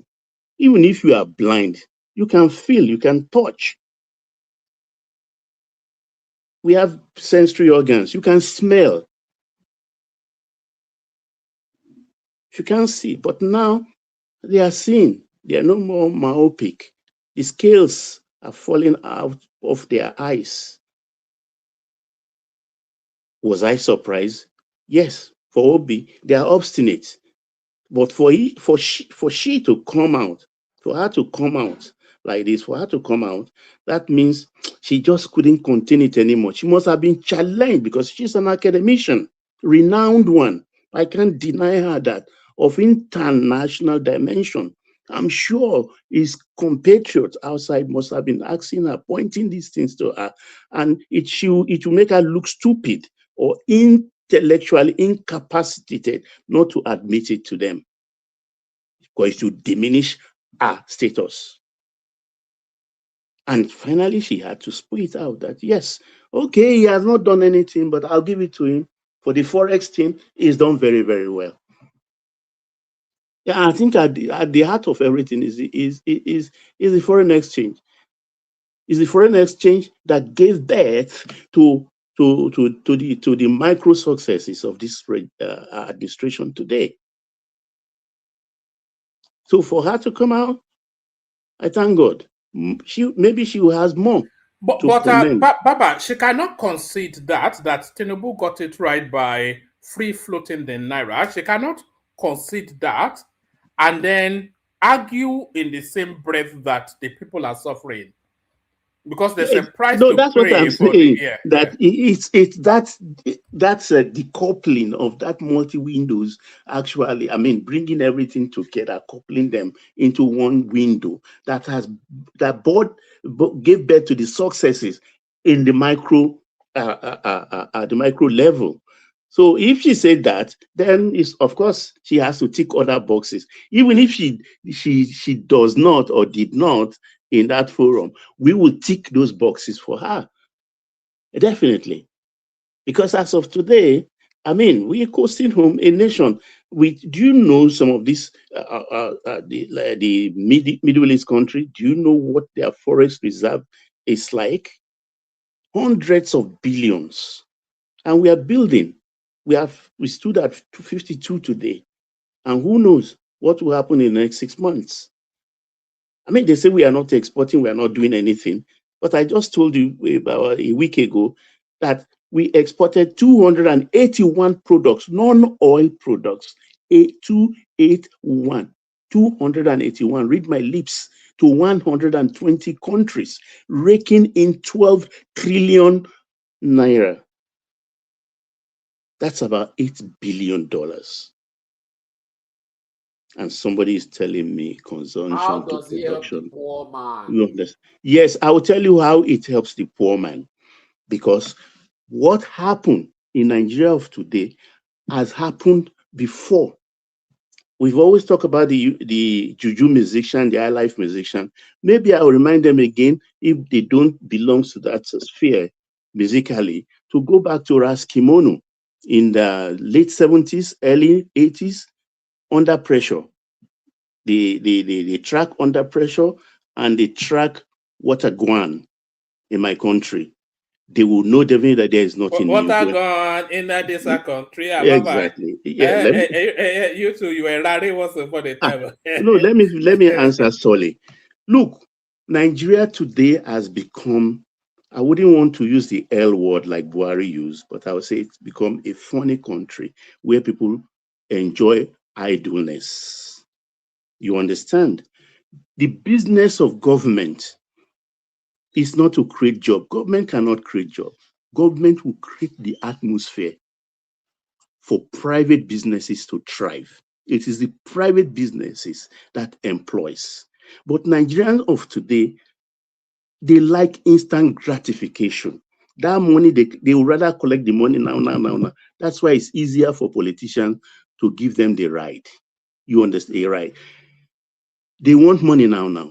Because the technical schools, the trade schools established are not getting sufficient students. Go learn bricklaying. If you are miseducated, maybe you study Quranic studies or religious studies and your church is not growing, and go learn plumbing, go learn electric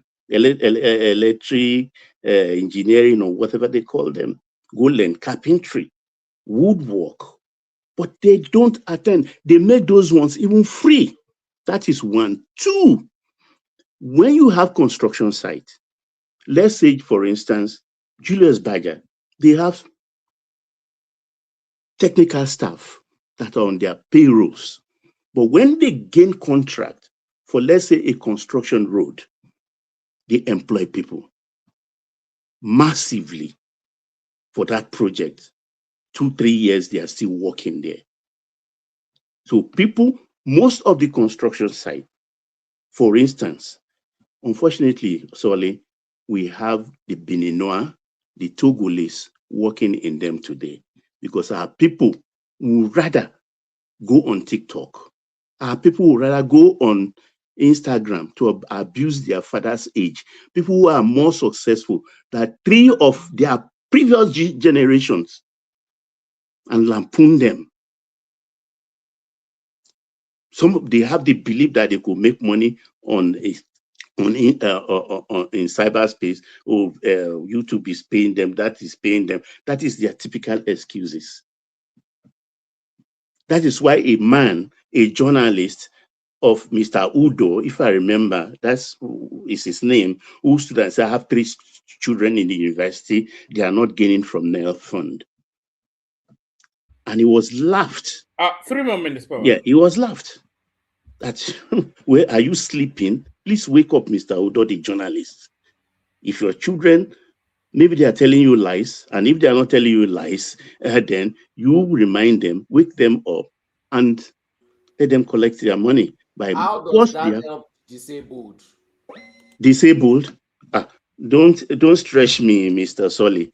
Answer that one yourself, because I could see Nigerian banks now. They have ramps for disabled. They have in the inner offices. Financially, how does that help the disabled financially? Thank you. Well, the side of the country I come from, thankfully, mercifully enough, we don't have plenty disabled. I don't think I have answer for that. I think that should be respectfully so to Haviland, our friend Hassan.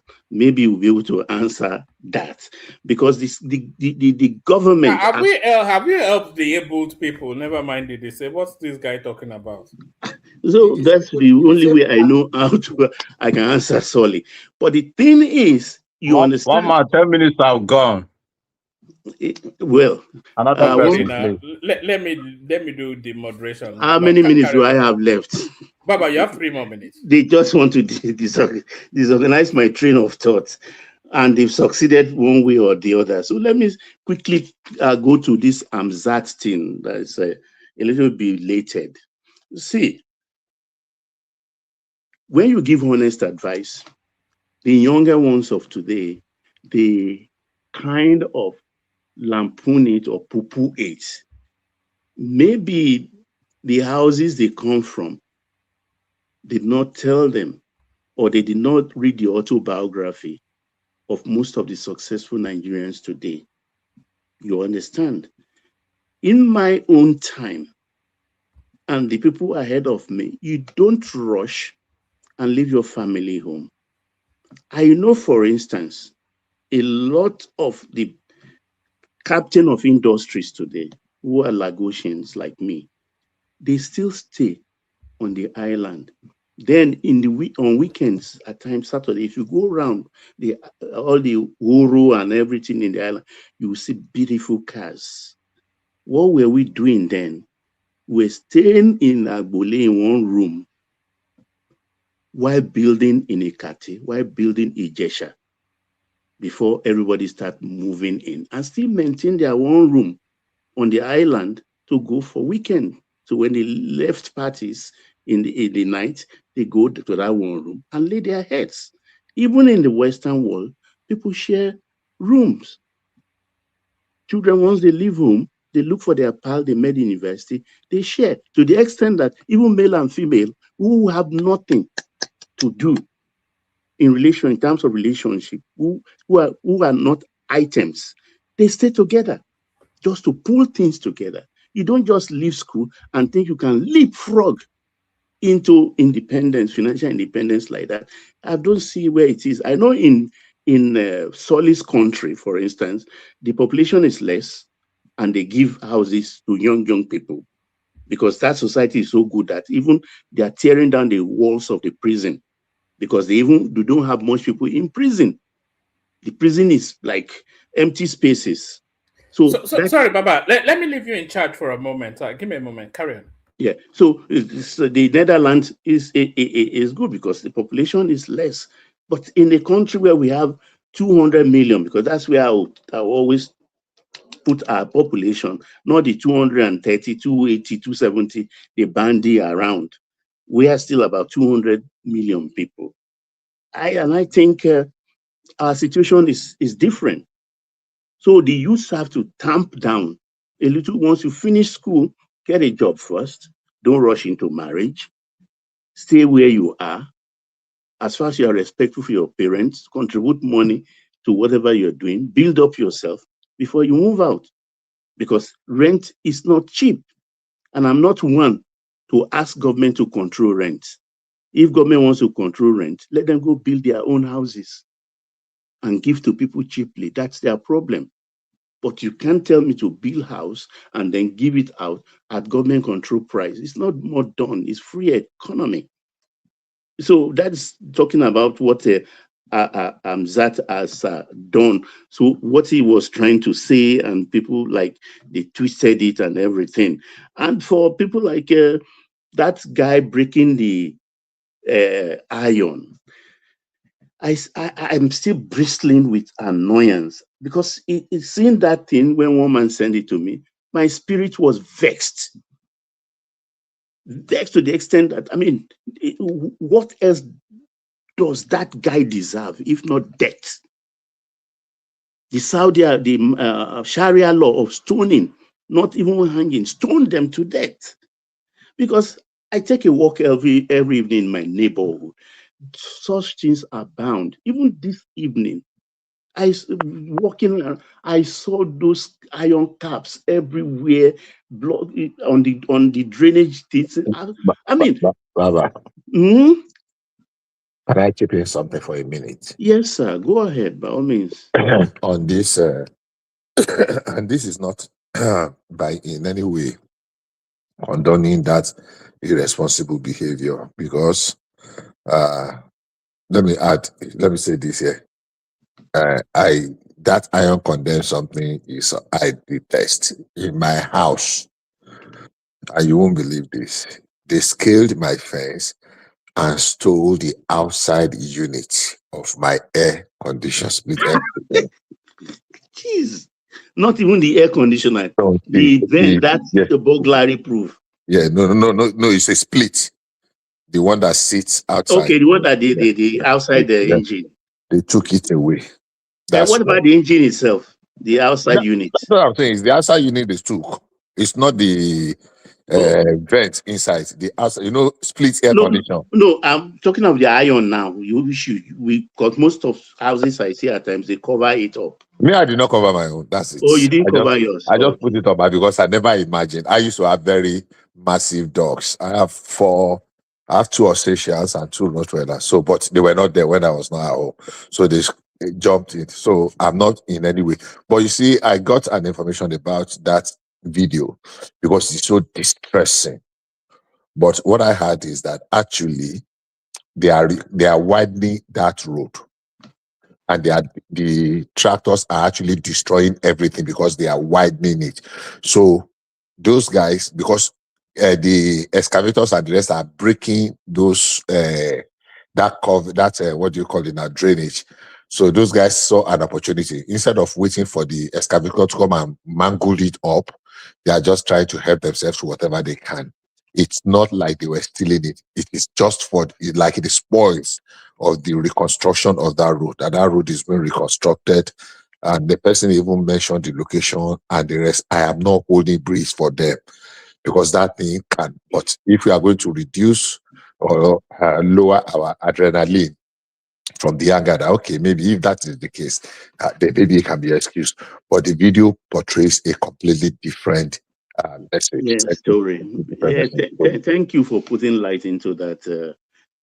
Because I was like, what is going? I was vexed in spirit. Even as I speak, still vexed.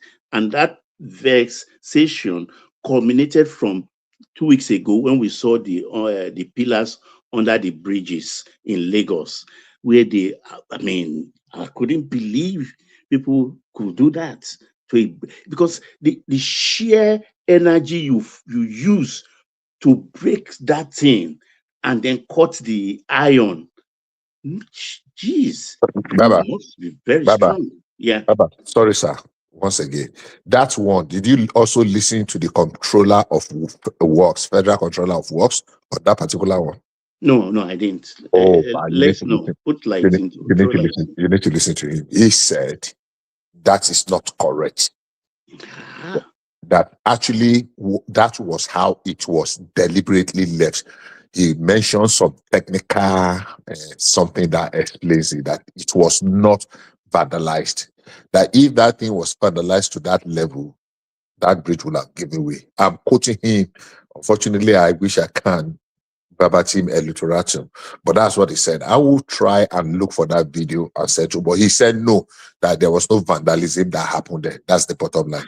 That he mentioned it is that is a particular technique that because it's going to be recapped or something. But I will send it to. So he debunked that vandalization accusation. Yeah, because come on, I don't know what you're saying now. I like explicit thing like this because I was like, I question it myself. You understand? Because putting chisel to those pillars and doing it, how do you cut the iron? At what point do you meet the iron? Even the noises in the night, dead of night, I don't know, because I always apply I ask myself, but then typical Nigerian, nothing is impossible. So I don't know. If you are the next person in line, please, Bishop, take over. Don't let me monopolize the space. Bishop. All right, Bishop, floor is yours. Thank you, one man. I'm here. I don't know. Thank you. One man. Is it me? Yeah, it is you. You were actually meant to be first. We called you first, but we didn't Oh, get a okay. I response. missed that. Yeah. Maybe it was one of those times that my network was. Yeah. Because Yeah, I floor is didn't yours. hear. Okay. Yeah. Good evening once again, everyone. It's nice to be here with you once again. I think the main topic is Atiku Hanopi, of who is going to step down. Unfortunately, I missed that on that news. I did not know that there was any conversation to that effect. But if there was, I think it's been said out clearly now that nobody is going to step down for anyone. And it simply means that we are exactly where we were 3 years ago. And if they went their different ways in 2023, and the results is as it is, or as it came out there, and now they are still insisting on going their different way, unfortunately, they are not going to be able to put up any fight or any serious fight, as it were. So it's just going to be, well, they are going to hand Tinubu the presidency on a platter. It's not going to put up any serious fight. And unfortunately, that will not be anybody's fault. That will just entirely be their fault. So I don't think there is anything to be deliberated upon in that, because this is their choice. If they no, I don't pray that they do. Let them go. It's their way. Bishop, do you not think that Obi and Atiku not being able to achieve either of their ambitions for the other, does that not tell us categorically that these people are pursuing a self-interest rather than a Nigerian interest? Because if they are saying they all agree that Tinubu is doing a bad job, and they feel that anything is better than Tinubu, then if they are on a national mission, then one of them should have been, because Tinubu succumbed his own ambition. Now, when they put Buhari forward, he succumbed his ambition even to Oshibanjo, so because he felt that that was for the greater good. So does these two people not being able to achieve ambition for the other one, does it not tell us that it's self-interest that is the propeller rather than anything else? You are spot on, but you're actually begging the question. I don't think anybody is delusional or is deluded enough to think that Peter Obi is interested in the interest of the nation. No, you said it earlier on. Peter Obi is simply saying, look, even if we be Mumu, give out our own shares to come and loot. I'm still trying to recover from the fact that Peter Obi has the audacity to say he's fit enough to be the president of Nigeria. Every time I listen to him, it's gross. And I'm not too surprised anymore from the people that support him and that are rooting for him, because probably they are not too different from him. Some people have different reasons for supporting Obi, and viciously so the way they do, because it's just as clear as the day. If you are going to use capacity, just or competence, which has become a mantra for Peter Obi, and Peter Obi is considered himself among the people that have the capacity or the competence to rule Nigeria. It's an insult and an assault on our collective intelligentsia. It's disgusting to even begin to imagine. Yeah, he has people that are supporting him, that are rooting for him. They know the reasons why they are rooting for him, so that they can be close to the till and they can have unfettered access to this. So you are very spot on. Peter Obi has nothing to offer, and I'm not just saying it for saying its sake. So if you are saying that, is it not that it is for their selfish interest? You are just restating the obvious. It is for their selfish interest that they just want to win that power at all costs. And that's why it's difficult for them to be able to admit that somebody that is better than them at this particular time. You know how many times you know who should have, I swear, run for presidency in 2007 or 2011 or 2015 or 2019. But he shielded it because he has a plan, he has a vision, and he kept building himself. So for Peter Obi and Atiku, shamefully, Atiku has not had the decency to appreciate, to what do you call it now, to congratulate any of the persons that have defeated him in any of the election, whether it is in the primaries. Anytime he loses at the primary, he jumps. Anytime he loses at the election, he always I won't complain. Go to the courts and the usual, fight and fight and fight. And after the whole thing, he will not even have the decency to say, okay, the battle has been fought and lost. Congratulations. They can now move on and work for a better Nigeria. That is Atiku for you. Unfortunately, so. And that is where we are again.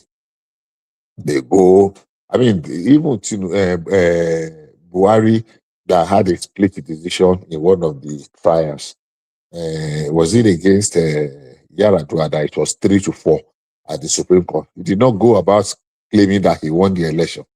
He knew that the election was really, really, really flawed, the 2027 election. But he did not go about ranting that he won the election and some don't let me call them, some ignoramuses are still thumping around that they know that Peter Obi won the election, and Peter Obi shamefully will still go to people. But it's the Supreme Court, the same court that gave you your mandate that made you a governor. If the Supreme Court had not given Peter Obi the mandate that made him to become the governor in 2026, will he ever be thinking or imagining of becoming a president in 2026?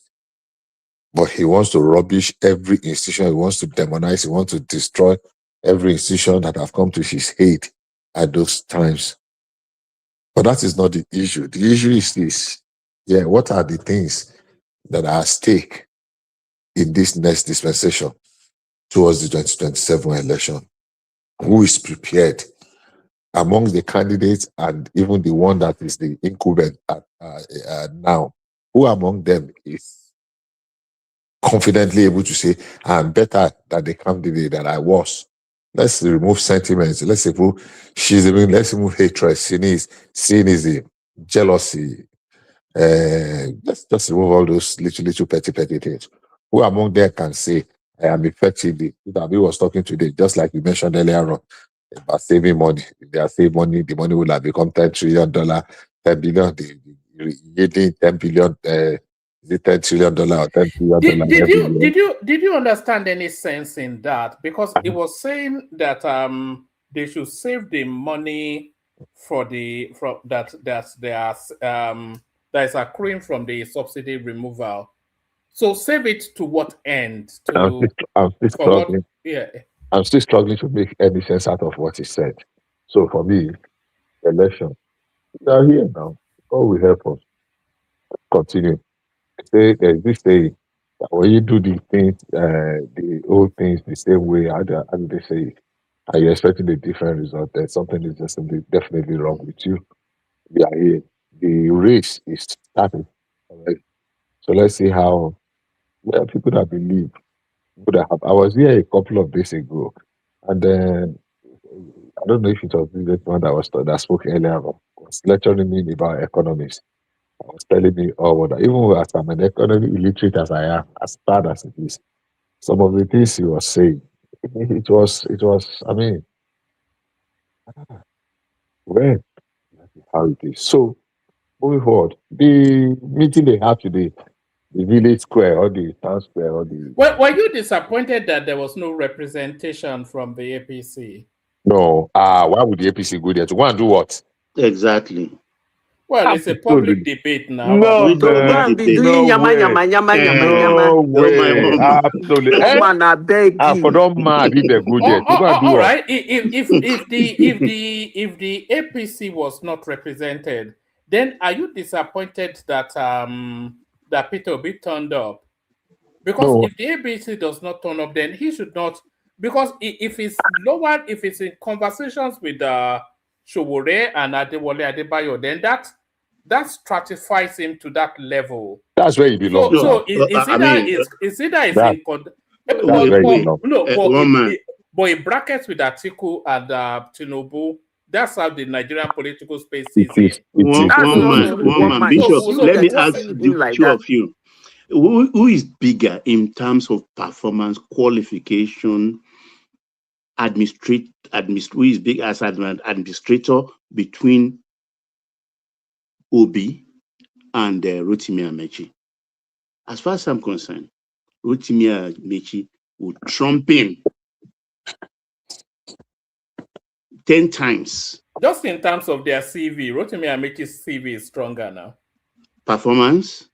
Yes. He did better as the governor of Rivers State than Obi did in Anambra State. What about as minister? Yes, ma'am. But yes, that's where it trumps him, because he also has federal experience. And Peter Obi doesn't have federal experience. Baba, it's actually insulting for you to be comparing Peter Obi with Rotimi. No, Abi, na one man there. I know. There are no way. Forget that Amechi says anyhow and behave anyhow. It's not in terms of leadership. You can't compare two of them. I agree with you. Okay.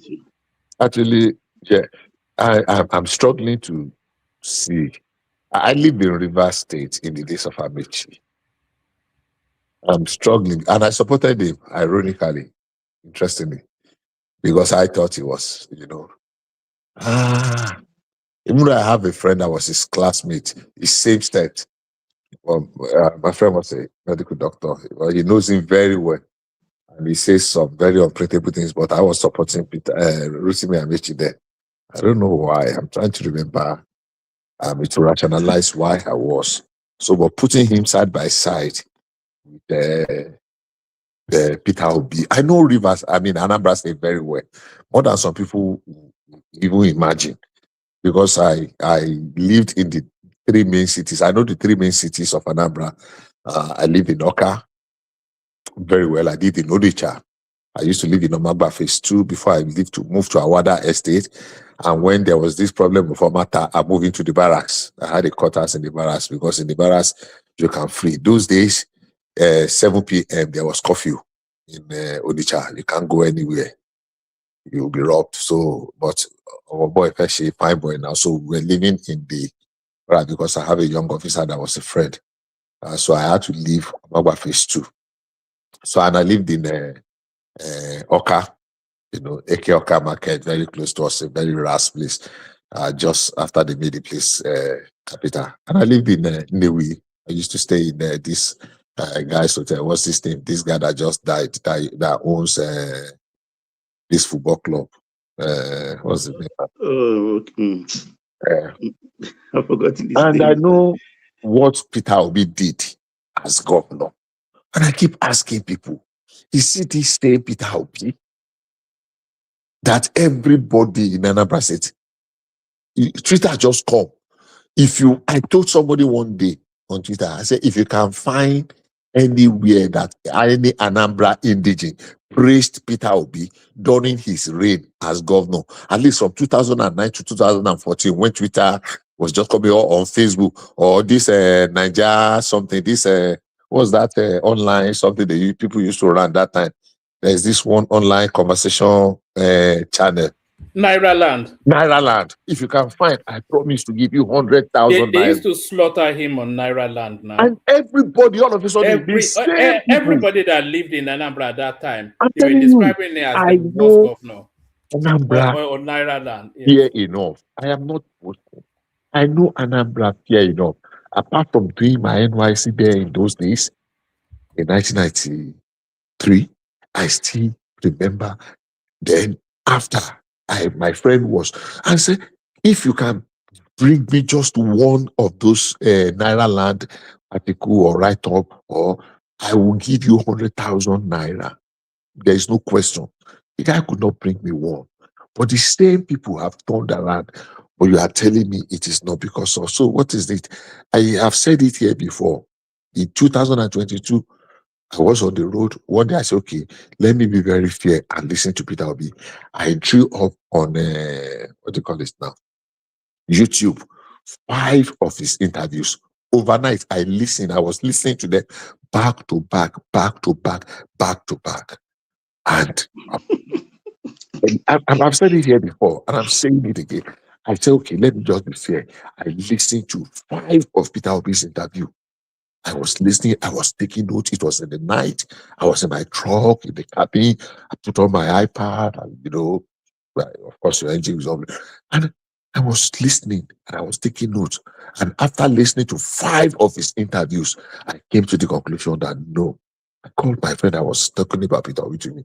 Tell me more about Peter Obi. Because I know Anambra State. I went to Anambra State in 2014. My friend's mother passed. We used to call him AGK, George Francis.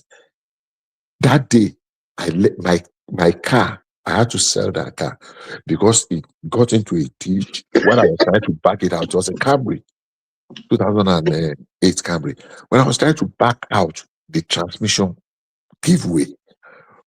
I took keke. The water, it reached my chest in Oka, the capital city, under Peter Obi's reign. I had to go from there. I just moved to Nnewi to go and stay with my friend because I only came with one cloth to the burial ceremony.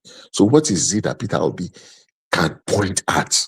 Everybody, including the same senator now. I've not even seen him. That senator with the tall cap, the former chairman of Apuga. Ume was cursing him. That Peter Obi was a failure, a disaster, a this. He could not even, they begged him to he wants to always do a one-man show. They begged him to organize local government election. He refused. He wants to be the only elected, blah, blah, blah, blah, blah. But all of a sudden, the man just turned around, praising Peter Obi today. It is an insult on our collective sensibility that Peter Obi is being presented. And it is an insult on the Igbo intelligentsia that of all the brilliant people the Igbo land can produce, Peter Obi is the one they are putting forward. For me, yesterday, today, and tomorrow, Peter Obi is a dullard. He's lucky. He's made his money. Anyway, we ain't making money, not a problem. And instead of making good, you spend that money in silence. But Bishop, I've said it here severally. I said, if we all choose today as Nigerians and told the Igbos, please bring one person, we want to make that person president. I've said it here before and I'm repeating it again. They will never present Obi. Obi will not even be their 5th choice. Now it's time to be corrected. But Baba. Yeah. As Zita is here as well, so Zita can correct us or correct me if I'm being misguided. I think they will choose Peter Obi because Peter Obi is a particular ethnic brand of the Igbos that the Igbos like. So if somebody like Soludo, they will consider him too Nigerian. Or somebody like Umai, they'll consider him too Nigerian. But Peter Obi is a hard-boiled ethnic man. And that is exactly what they want. One man, I will slightly, one second, please, ma'am. One man, when I go answer you that. Yes, come after Bishop. Go ahead. Let's go ahead and answer. Okay, thank you. One man, if we say this thing you just said, it means that we did not follow what happened in 2023.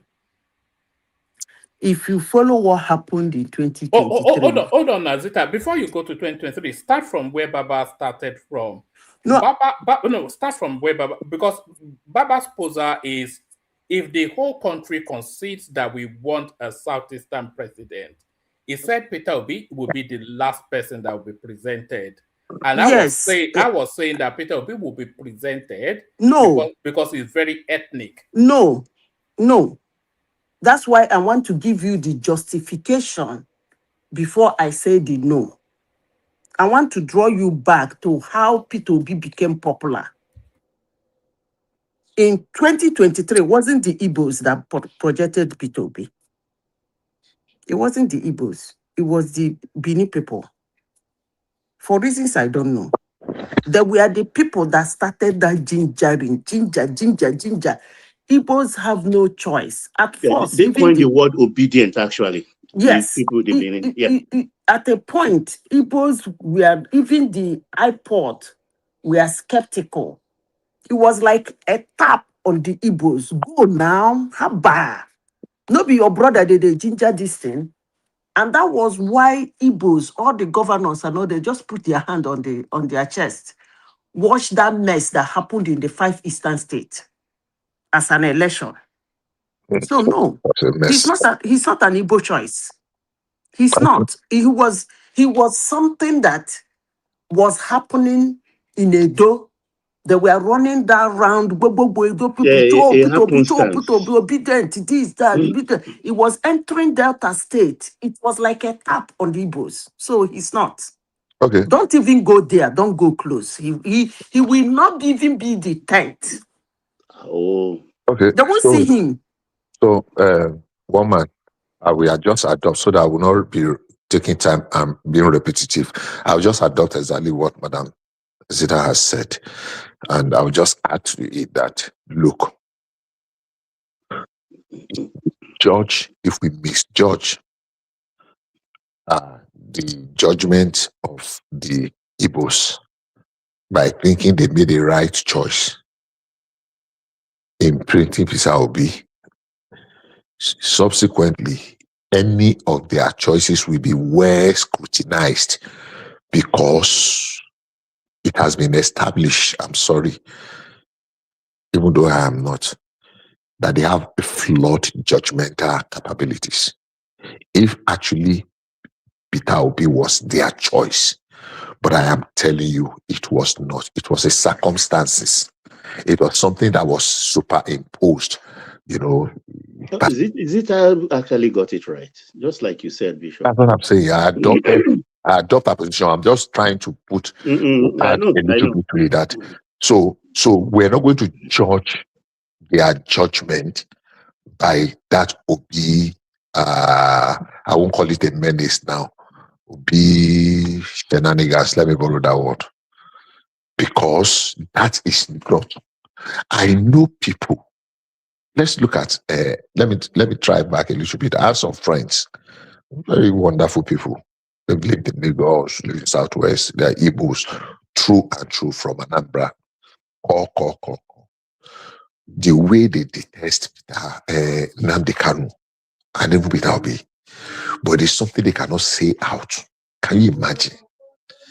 They detest Nnamdi Kanu so much, but they don't have the courage to say it outside. But silently, they were praying that God should just help. Buhari just take care of Peter Nnamdi Kanu. Make it just, silent this guy. But they did not have the courage to say it out in any shape or form. Can you imagine?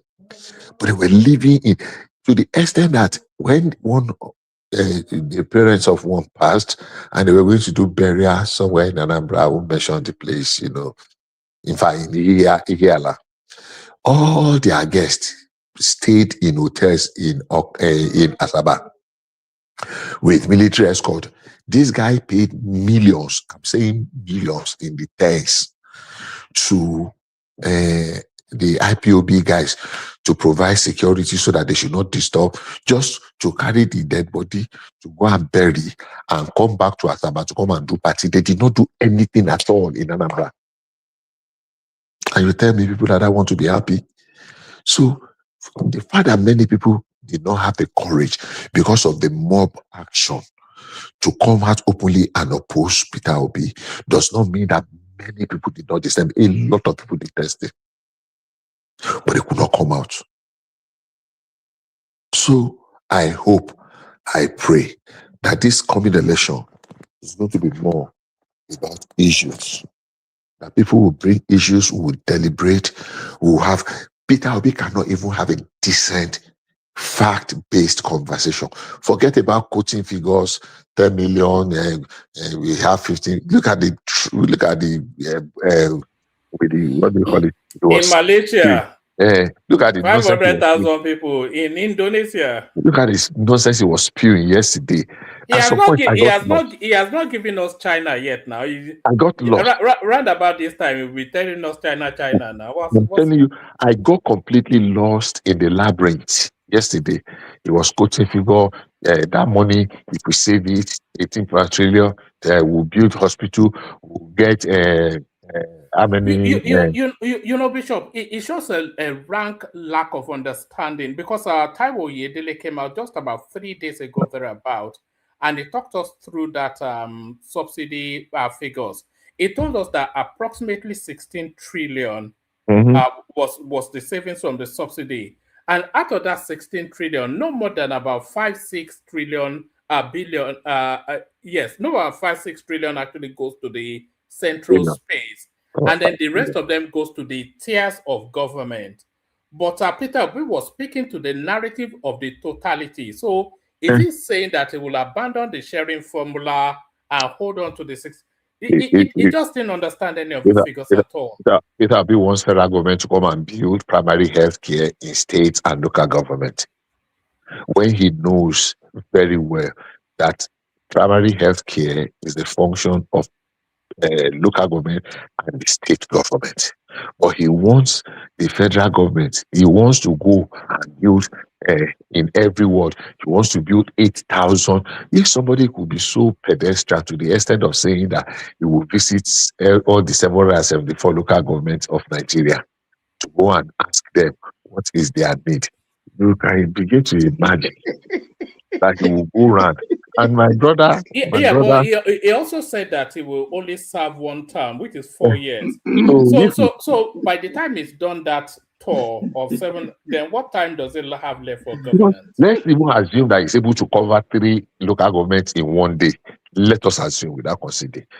How many? So 3 local governments in one day, 774. How many will remain? So how many days? That means you have used more than 1 year already. Over a year, even. In just touring to know their problem. You now go back to Aso Rock.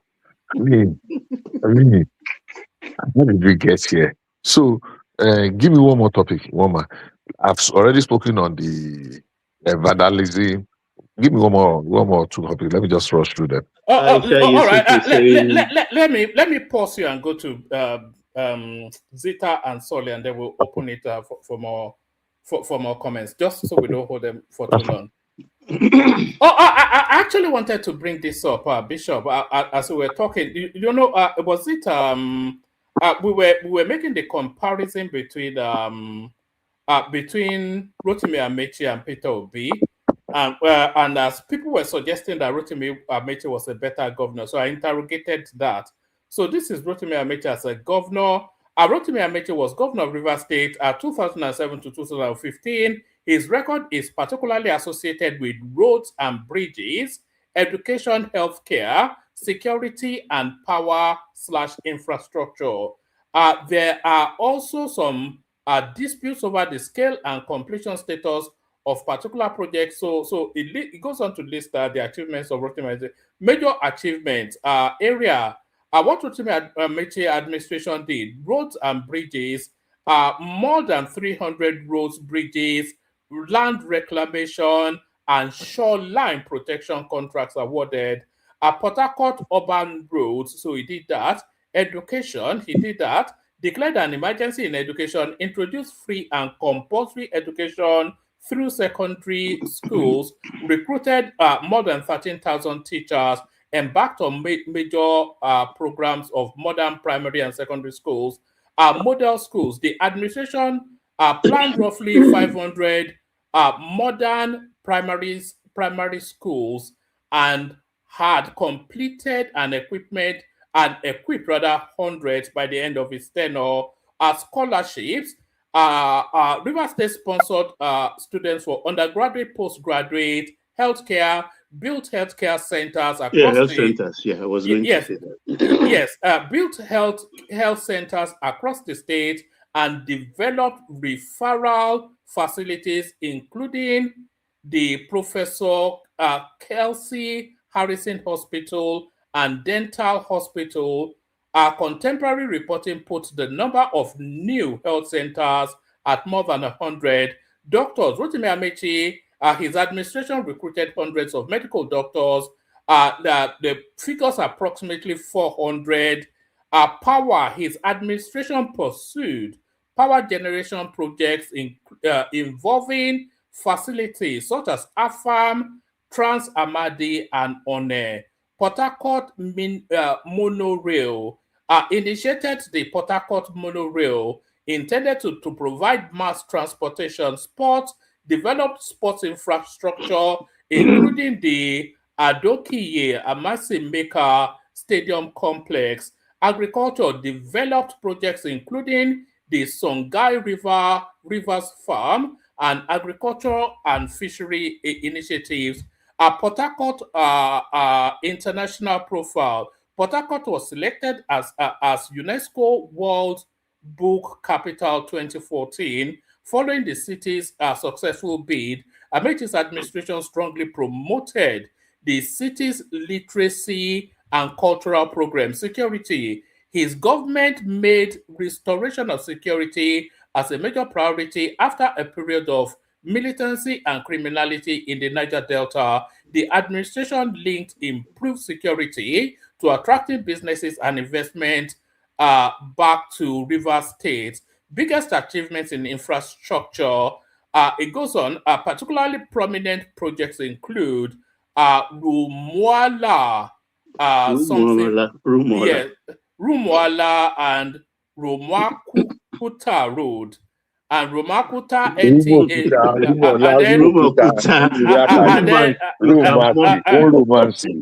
all right, and then Ada George Road, Ekwere Road, Olu Obasanjo Road, Oginegba Road, Stadium Road, Eleme Junction Flyover, Obiri Ekwere Interchange, so just countless. Amechi's government recruited 13,000 teachers, undertook teacher retraining and recertification, and embarked on a huge program of modern primary schools. So the list still carries on. No, these are all the monorail, for instance, Wike did not continue it. So it's moribund. It's a white elephant today. All right. So those are achievements. Yeah, it did well, no doubt. Those are achievements of Rotimi Amechi. And the same exact question, the only change is name. Peter Obi's achievements as Anambra State. You see, those are concrete, quantifiable things. But this is Peter Obi's achievement: fiscal discipline and savings. That's the achievement: fiscal discipline and savings. It says left office with substantial cash reserve. I'm not sure how that's an achievement. Education reforms, increased funding and support for schools, especially mission-owned schools, returned to churches. So you see, these are ambiguous terms. You see, with the Rotimi Amechi ones, they were giving us figures and they were giving us substance, but these are just ambiguous terms. Introduced large-scale ICT programs. Anambra became one of Nigeria's top-performing states in national secondary school. And then healthcare, upgraded hospitals and health institutions across the state, supported mission hospitals through partnership and funding, helped establish specialized facilities such as the Joseph something or the other Heart Center, and expanded maternal and child care services. Infrastructure, constructed and rehabilitated roads across the state, created long-term urban development plans for major cities such as Oka, Onitsha, and Nnewi, began development of government administrative infrastructures, including 3 arms zone and secretariat projects. So these are the OB list. It's not anything in comparison to, by clear distance, far superior. They didn't talk about miracle centers, yeah. You know, it did nothing in Anambra State, and that's what the data tells us. But Zita, floor is yours. Oh, did we lose Zita? Oh, Zita drops, but we have Solly. Solly, floor is yours. If you're still there, Solly. Hello. He will wait for me to call him Amubo before he switches on. Otlo Amubo Yoni, Solly. Solly. all right. Okay. All those things you are mentioning now, what do you know about good governor? To be Coastal Road, Abi, the legacy project. Yes, now. Yes, Wama. now. Aye. You see, Anambra, the Which one time is people better? Which one is better? Build Coastal Road or save money in the bank? Which one is better? no, any state it can have service. You cannot run a state without service. If it's Right. a But you businessman can can run have it without service. roads. You can run it without roads. Yeah, P2B more than 900 kilometers of road. Nobody, no governor do that. But we just You ran know, through the list now. We just ran through that road. Rotimi How Amechi versus many Peter kilometers Obi. of road? How many kilometers of road Tinubu built in Lagos? Endless. I don't study the Can kilometers you now. mention how many kilometers of road? Peter Obi built. P2B built more than 800 kilometers. How many kilometers of road That's Tinubu a built? lie now. Where Not to, you no, get? no, not to a lie, not to a Okay, lie. go and bring your proof. Where's the 800 kilometers of road? P2B built 10 lanes. 10 lanes. How many 10 lanes Tinubu built in Lagos? How many kilometers is Lagos have money guy? than You don't Anambra State. get to be right. P2B performed than Tinubu. Guy, you don't get to be right just from shouting. Shouting does Yeah, not do 10 lane road. I mentioned one from Opiweka to Mpo. Guy, just how many kilometers is Upper Iweka to whatever? How many kilometers? You go and check it now. But you just told me now that he built 900 kilometers. So how many Yes, kilometers? how many kilometers of road Tinubu built in Lagos? No, you mentioned Upper Iweka. I have the record here. Okay, then read them out. So how many kilometers is Upper Iweka? I have You the say internet what? right there. How many kilometers is Upper Iweka? Go and check, go and verify now. Are you not from there? One man, please, can I interject? This guy, 1 minute. Carry on. When you are talking about Anambra State, where P2B is the governor of Anambra State. Anambra State does not have money. Anambra State don't have money. He cannot compare Lagos or Port Harcourt and Anambra State. He thinks we're just shouting here. It's not solid. It's not Solly now. Solly is a civilized human being. Who is speaking? It's Patrick. Patrick. Okay, Patrick, please, can you hold on for a second? Let me just say something. I lived in Anambra in 1993. Peter Obi did not construct.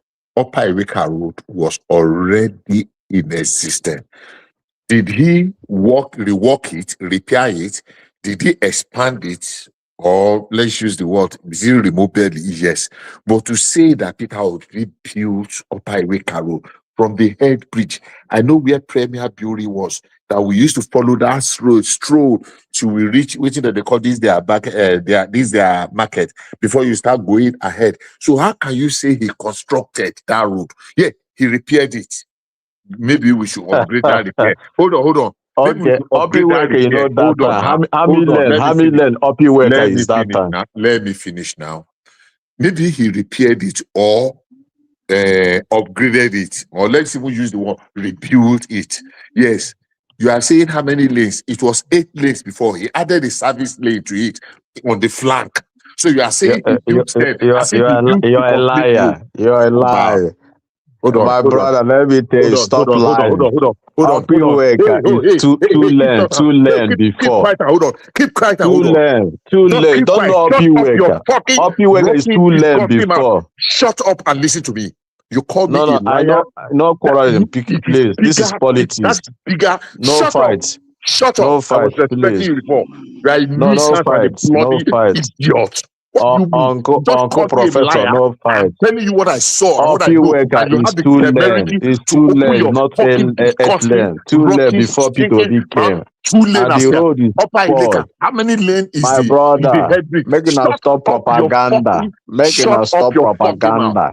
No, up your no fucking mouth. governor in You got to no shut up. governor You in will shut up Nigeria and listen to me. he can You compare will with his shut up your P2Obi. rotten, No disgusting mouth and governor listen in to me. I Nigeria said you will since shut up your 1999 fucking he can and rotten. compare with You will Peter shut up Obi. and your Peter fucking. Obi is Both the you and your Peter Obi will shut up and listen to ex-governor. me. Can You you Peter Obi and will Peter be Obi will still shut up your ex-governor. fucking rotten, You still be disgusting, your hot, president. irritating You will mouth still and be listen. your great You will shut president up come your fucking mouth. 2027, whether You will good or shut bad. up your Peter Obi fucking or rotten, nothing. disgusting mouth Peter and Obi listen or to me. nothing. I am You telling can you try will from now shut to up. Shut December. up your Peter Obi fucking will be your rotten mouth. president.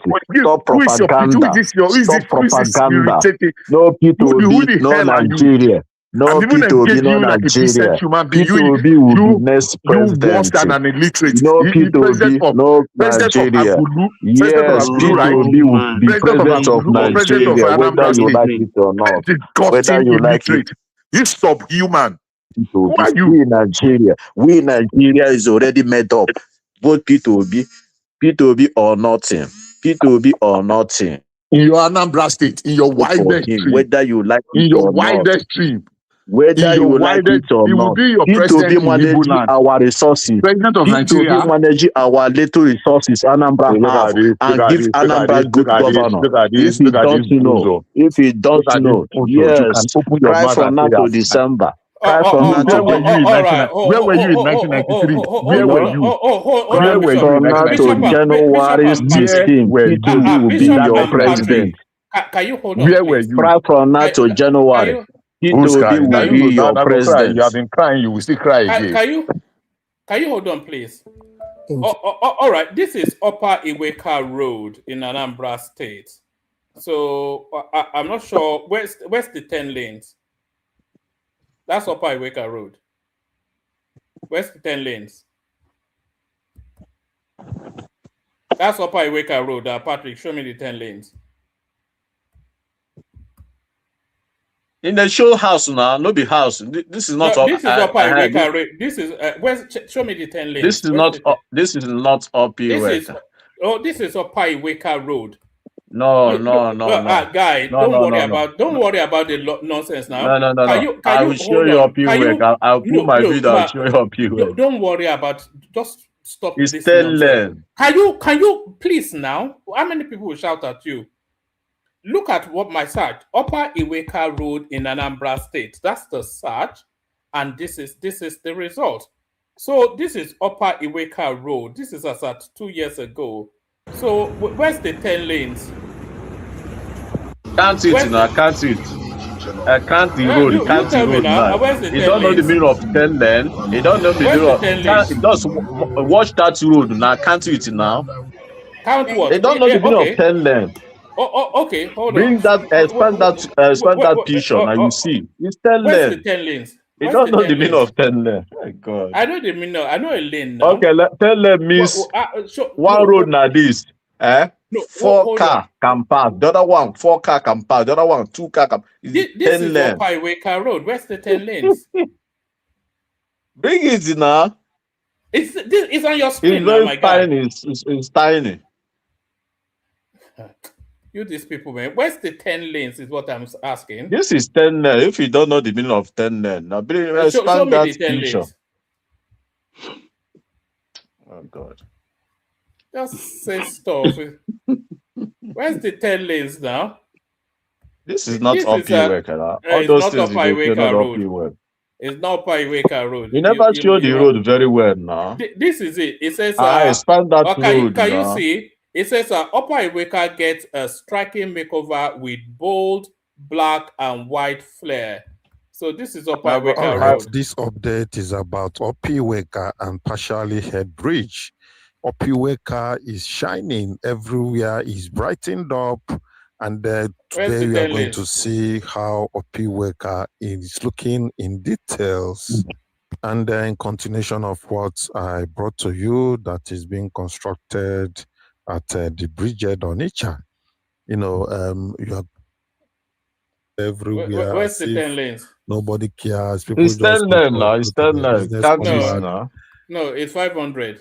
500 lanes. One man, is it only 4 10 lanes we have in Nigeria? I don't even see where the 10 Do lanes you is have because anything? Do you have We 10 lane have in four Igbo 10 State? lanes in Nigeria. Lagos Badagry, Omaru Yusa Yaradua. Lagos Badagry is not 10 lane. It's 10 lane.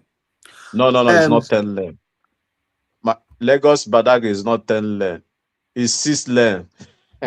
You people, you are not engineer now. Engineer can tell you what is meaning of 10 lane. If you bring that up your work and expand it well, you will see it. You count it very well. You will see One man. I asked Chat GTP. It's only If 4. you want, I can read it to you. What Chat No. GPT said. And one just lane hold like on, this. just hold 4 on for car. Baba, please. Let me just mute you. Yeah, Baba, let's hear that. Yeah, Yes, and then after Baba, we go to Zeta. Yeah. So I asked how many lanes. It says yes, it has 10 lanes. The Upper Iweka Onisha Head Bridge, Upper Iweka Corridor in Anambra State is commonly described as a 10-lane road, but there is an important qualification. The main dual carriageway has 3 lanes in each direction.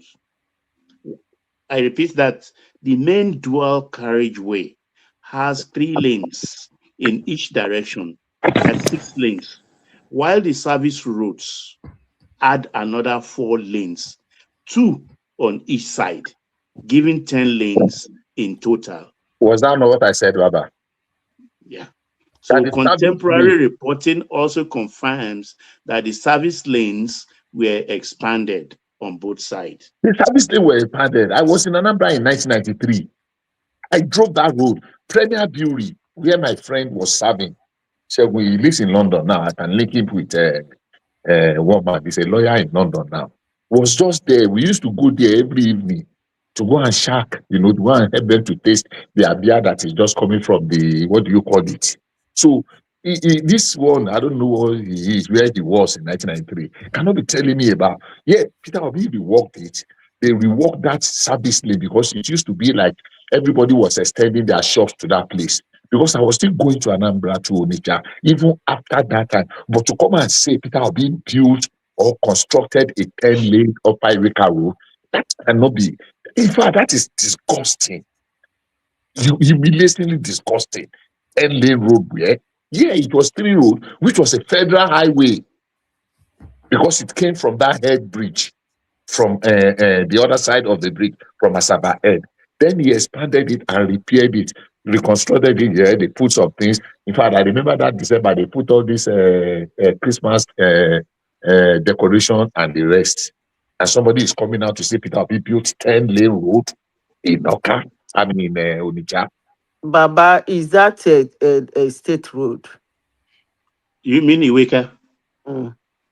I don't know, honestly. You should I don't find know out whether because it's in the international map in Nigeria, it's only 10 roads Nigeria have. I don't know what you people are talking about. Anyways. The Bishop has already explained it now. He built additional service roads for the. Anyway, let's just move on from there. Zita, floor is yours. What you people are discussing about, did Showore confronted somebody today about the 13-moon strike, right? Yes, did you see that on that debate? But it came out with an explanation now, Bishop. Do you give what that strike? What the meaning of that strike? Please, Do it's you know the my meaning of turn. strike? Excuse me, it's my turn. Anambra never have strike because they have a private sector. P2B a quick private sector. So there's nothing like a debt in Anambra State. Make it stop that propaganda. P2B funded them, So Woman, whose turn is it? Stop all those propaganda. If you say go to Anambra State today, most of hospitals in Anambra is private sector. Patrick, you have to. If he doesn't shut up, you kick him out. When I finish, he can all come back. all hospitals in Anambra is private sector. It's not government. All right, sorry about that. You always lead us to that space. Carry on, rather. You see, woman, this your platform, sir. The kind things where they hear for this your platform, they tire me. Anyways, so Showore eventually asked him, and he defended himself, right? Yes. What was his defense? I'll bring it to you in a moment. Carry on. Okay, so this is a man. I don't even know how to. Honestly, sincerely speaking, one man, I think Nigerians are, or the world is, we are diminishing in value on planet Earth. Because I don't understand this. Somebody ruled a state for 8 years, came out of that state, contested for vice president. Nobody from that state, like all the politicians, follow him. Traditional ruler, all his aides. The same thing in presidential, politician, traditional ruler, all his aides, and still, people still have the effrontery to come to this platform and fan him. There's some people say he has empathy. Some people say he has sympathy. Some people say he How has many comfort. politicians supporting Showore? How many kings supporting Showore? So he's at the level with Showore. Thank God you said that. So because Showore is another cocoon. So you just Zita, let me just bring you quickly what he said. Hopefully you can hear it. Please, man will not be, I'm not answering, I'm not defending anything. I'm happy that most people from Anambra, some people from Anambra are here. Thank you. Doctors will strike for 13 months. The only thing doctors have never said is why they went on strike. If anybody here can tell me why doctors went on strike, then I defend it. When I became governor, there was no single school of nursing accredited in Anambra State. Our university did not have a teaching hospital. Our hospitals were not accredited. And I decided after several months to deal with our doctors. When I put money in general hospitals, they transfer it to somewhere else.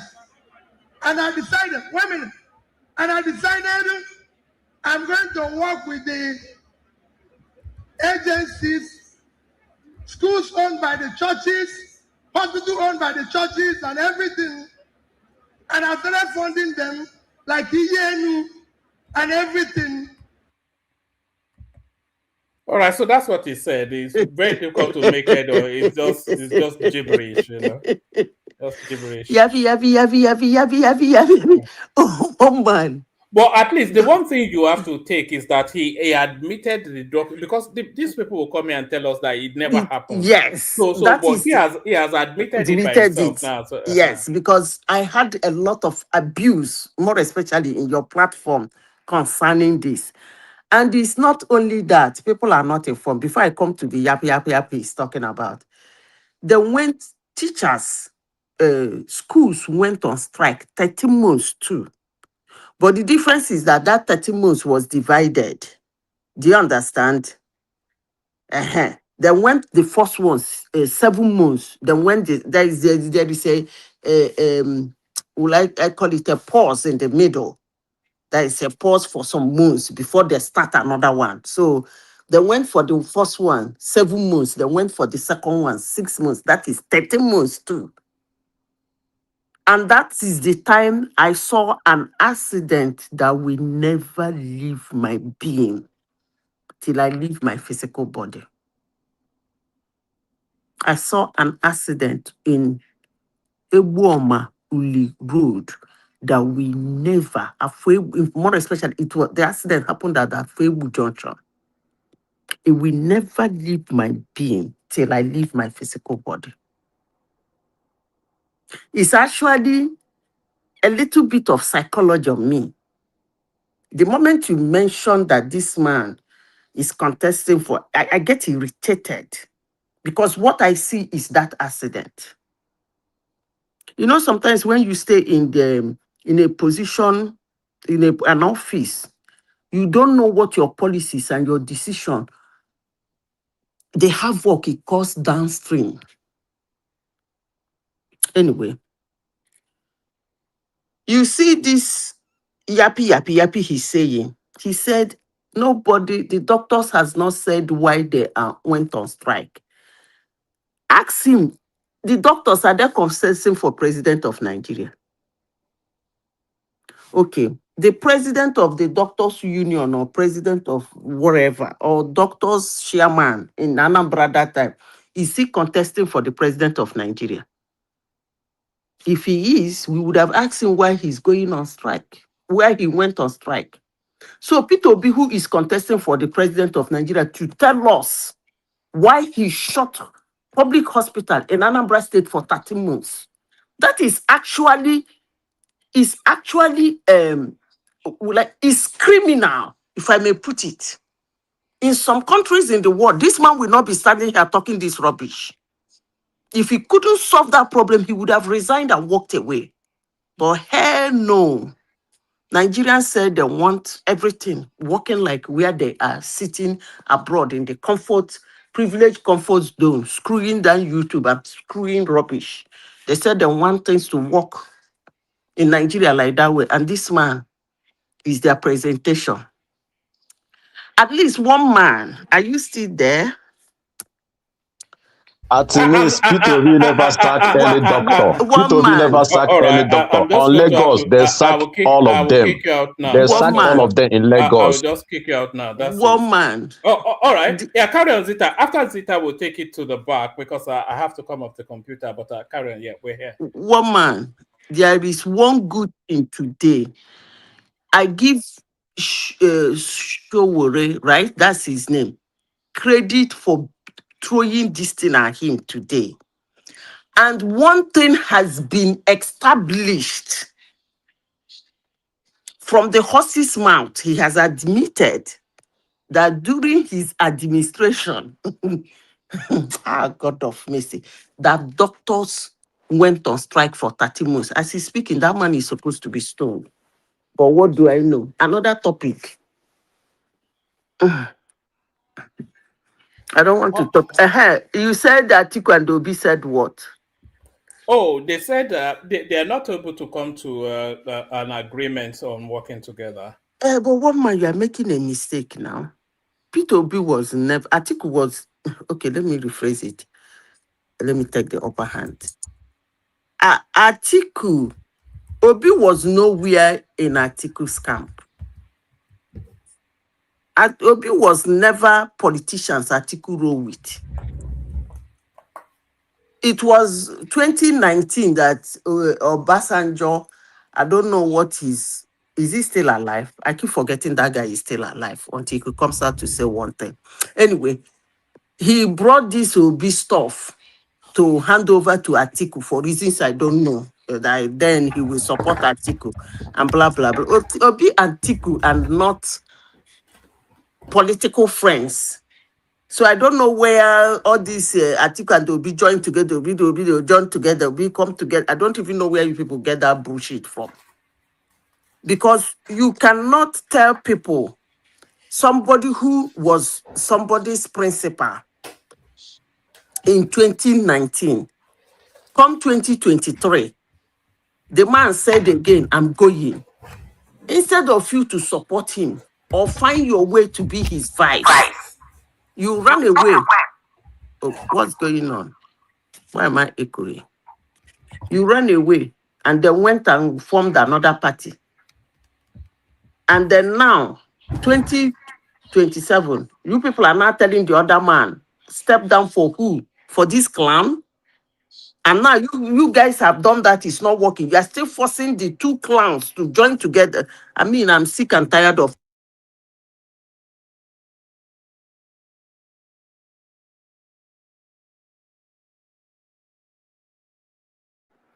this man is a clown. We could have forget that when he finished. Should be one man. We are listening, Zita. One man. Just carry on amongst yourself for a moment. Sorry comes after you. But carry on. Tinubu gets me very angry. Here. Tinubu gets me very angry. Okay, I'll be using Baba. Tinubu gets me very angry. I told him to buy Nnamdi Kanu. he removed iron from his sentences. If he doesn't give this man what I call flogging, when I mean flogging, like the election result will like they keep P2B on the table like this. Opening bomb. This is a global platform. Make Tinubu and his supporters they hear me plus his aides. They should keep P2B on a table. Lie Kwankwanzo underneath him. Make sure that Kwankwanzo's leg overlap. Give them flogging. If Tinubu no flog this clown, flog with votes, then let somebody come here and tell me that the Tinubu is a political guru. No, Zita, forget it. The flogging will be even beyond the presidential election. The flogging will be beyond 2027 election. They should Don't worry. flog this guy has the guts to come into Nigeria and be talking blah blah blah, making claims. Come and go and verify. Go and verify. Somebody who has been in politics since 1999 has not sponsored anybody, supported any young politician somewhere to become something. And he wants to compete with others that have been sponsoring people here and there, giving people money for their election and whatnot. He's giving money for the North. I saved money. Is that an achievement? You were not giving that money to go and save it. You were meant to use it to develop the people. No, and that's why, money, where is the interest? According to statistics, Ngigi gave him 46% poor. You understand? Obi made it 46. It was Obiano that took it back to 20. He saved the money. Where is the interest? No, they don't even let us ask those moral questions. But the function of a government is not to save money. It's to use that money received and the one you generated to help the people improve their life, better their life. It's actually unfortunate that we are talking about that idiot. Honestly, I don't listen to him anymore.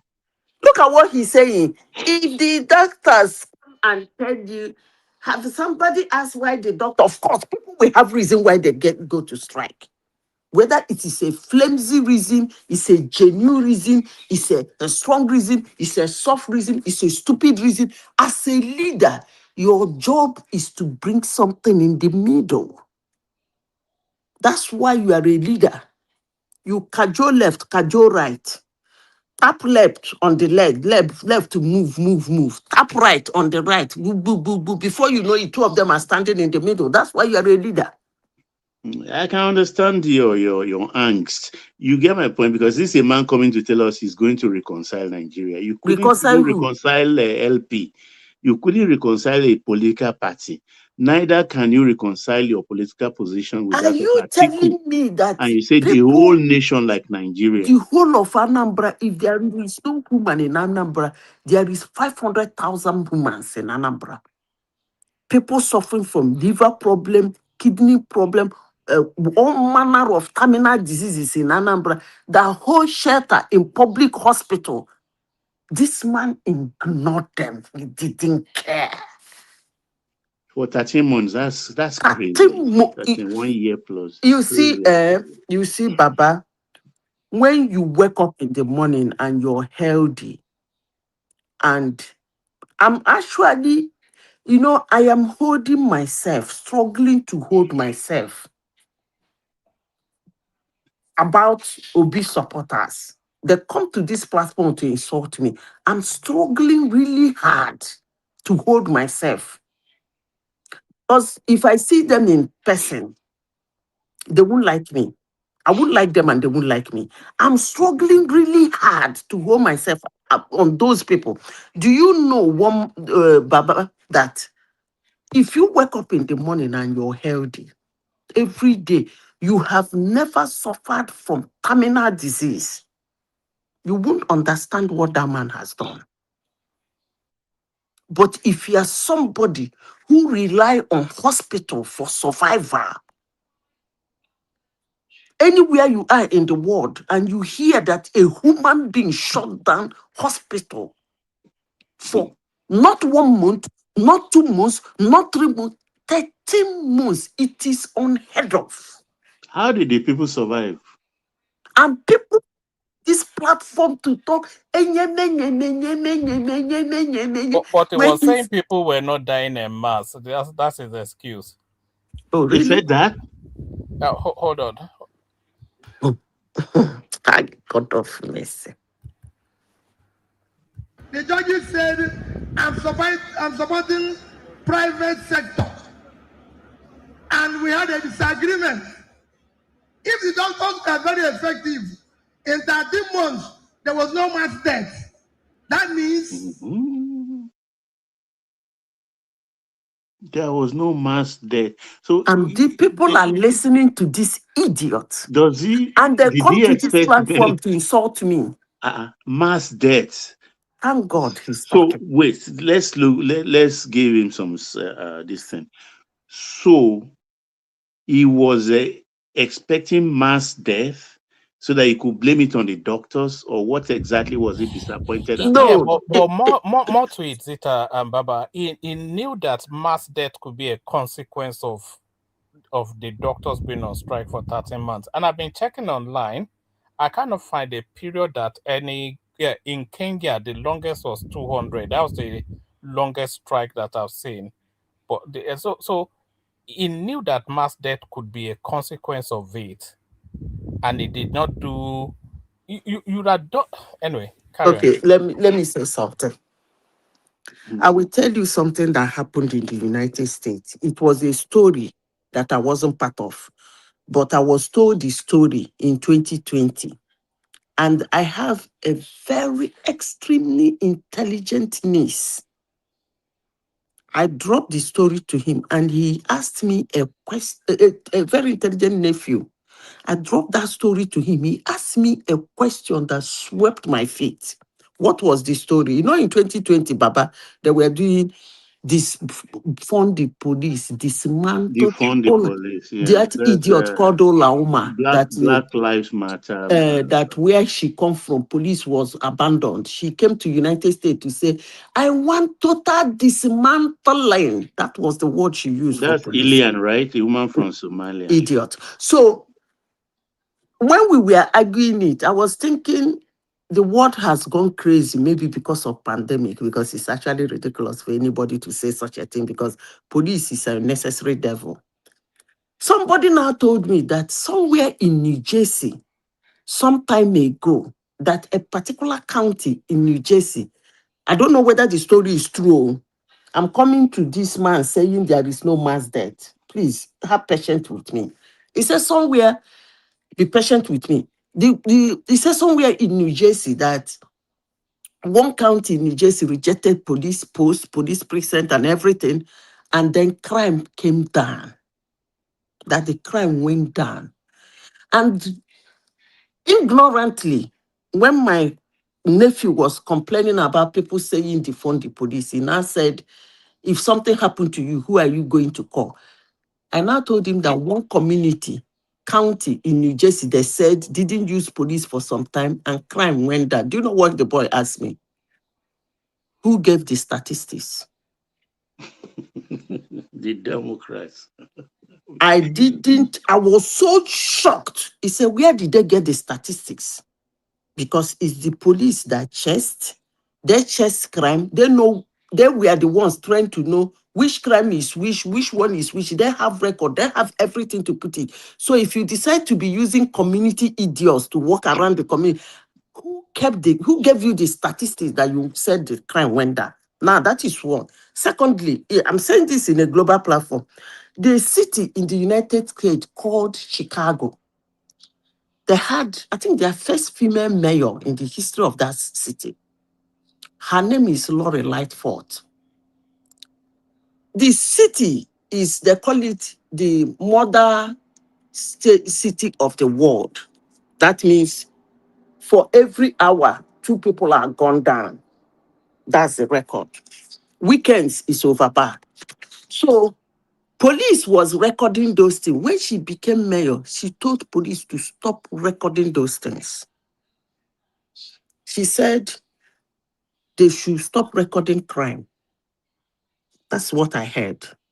And then 3 months later, she came out and announced that crime has gone down. Am I making sense? Go ahead. They voted her out. The city was so angry. They voted her out. Now, police, doctors are the people that treat people. They own those patients. Do you understand? They see those patients. They take all those statistics. If you chase them away, can you ask Peter be where he got the statistics that there was no mass death? No, you shouldn't be saying that in the first place. You shouldn't be saying that. Where did he get the statistics? Because number one, people no longer come to hospital. You've shut down the hospital. So people die in their homes. Oh, is he saying that they did not call him that one whole village have died? He has to make a mass burial. Nah, no. Please, if you guys don't mind, can I just chip in something, please? Because go ahead. It's so many misinformation that is being peddled out here with so much with so much emotion, and you see, in 2027, it's not going to work. And it will be nice for us on this platform to do a little bit of research before coming out, to talk on issues like this, because, it's a way you tell a story, and you tend to exhibit your ignorance, and nothing as bad as coming to a public place like this to exhibit ignorance. But let me just go ahead and tell you, give you a background of what happened in Anambra State. The state, the federal doctors were there, were working. The problem they were having was with the state doctors. And what was their problem? They wanted uh, uh, they wanted a match with the federal doctors working in the states. They wanted a match in salaries. So what did Obi do? If you have to match the state salary to that of the federal government, to that of the federal doctors, then it's going to be like 100% increase on the state doctor salary. Then Obi talked to them and said, they went for a meeting. Obi said, okay, we don't have enough to pay 100%, but can we do 60? The doctors refused. I think he came up with 40, then he ended up with 60. The doctors refused, and the doctor decided to go on strike. Now, not all medical facility in the state was shut down. The federal medical centers were still open. The private hospitals were still open. But the doctors, what they are not telling you is that most of those doctors in the state had private practice. So they didn't care about the patient, because some of you talking about making it a one-sided thing. As a healthcare professional, yes, it's true that you need to be paid, but you also have to have the compassion aspect of you to, to deliver, services to these people. You went on strike for 13 months. Where was your own conscience as a medical doctor? If you went for 100% and you were given 60%, could you say, okay, let's take the 60% because of the patient and keep negotiating with government? Most of you don't even know the background to it. That is why I am giving you this. Even prior to Obi coming to government, they've been owing those workers. You can laugh all you want. You can laugh all you want. Said, all you just said, Joel. Let me just land. Even if I'm saying something stupid, let me just land. Okay, land. Let me just land. So the federal medical centers were open. the private medical centers were open. What Obi is trying to say is this: that then there were rumors that, oh, if the state government facility closed down, that a lot of people were going to die. The doctors themselves have private practice, so they had no problem going on strike. So nobody is talking about the corruption within What the corruption? within the medical sector in Nigeria. Or have you not heard where medical doctors medical doctors in private state and federal clinics having private practice, drawing the clients? That's age long now. Oh no, it's age long, but it's corruption. It is corruption. You cannot. If I come to your store to buy something, Baba, and I got there, saw what you're selling, and told a friend, "Hey, guy, see, you can get this thing maybe 20% in my friend's place. I am killing your business. Remove Obi from it. Even here, doctors are being persecuted for it." So what Obi did was saying, look, you guys are comfortable going on strike. Well, we are going to go ahead and build more medical centers. Since we had, because they had some other doctors that were ready to work outside of the ones that went on strike. They recruited more. Boromir Hospital was built then. Iyenu of medical center was built, and this other one. Where's the other one? So the issue there is that he may not have done it the way you wanted it, but at the same time, you cannot question the outcome, because at the end of the day, the doctors came back and took the 60%. So what are we After talking 13 about? months. Thank you very much. Okay. So you can laugh what you want. Zita, round up so that Solly can come in. Okay. Babao, you see, it was very nice and pleasant the way this thing is being explained. The good thing about it is that the man in question has been going around the whole Nigeria, even outside Nigeria, campaigning, speaking. And not once, not twice, not 3 times, not even. In fact, this one was Showere's drama. He has never sat down to explain what he meant to say, but now they came to one man platform to tell you what he meant to say.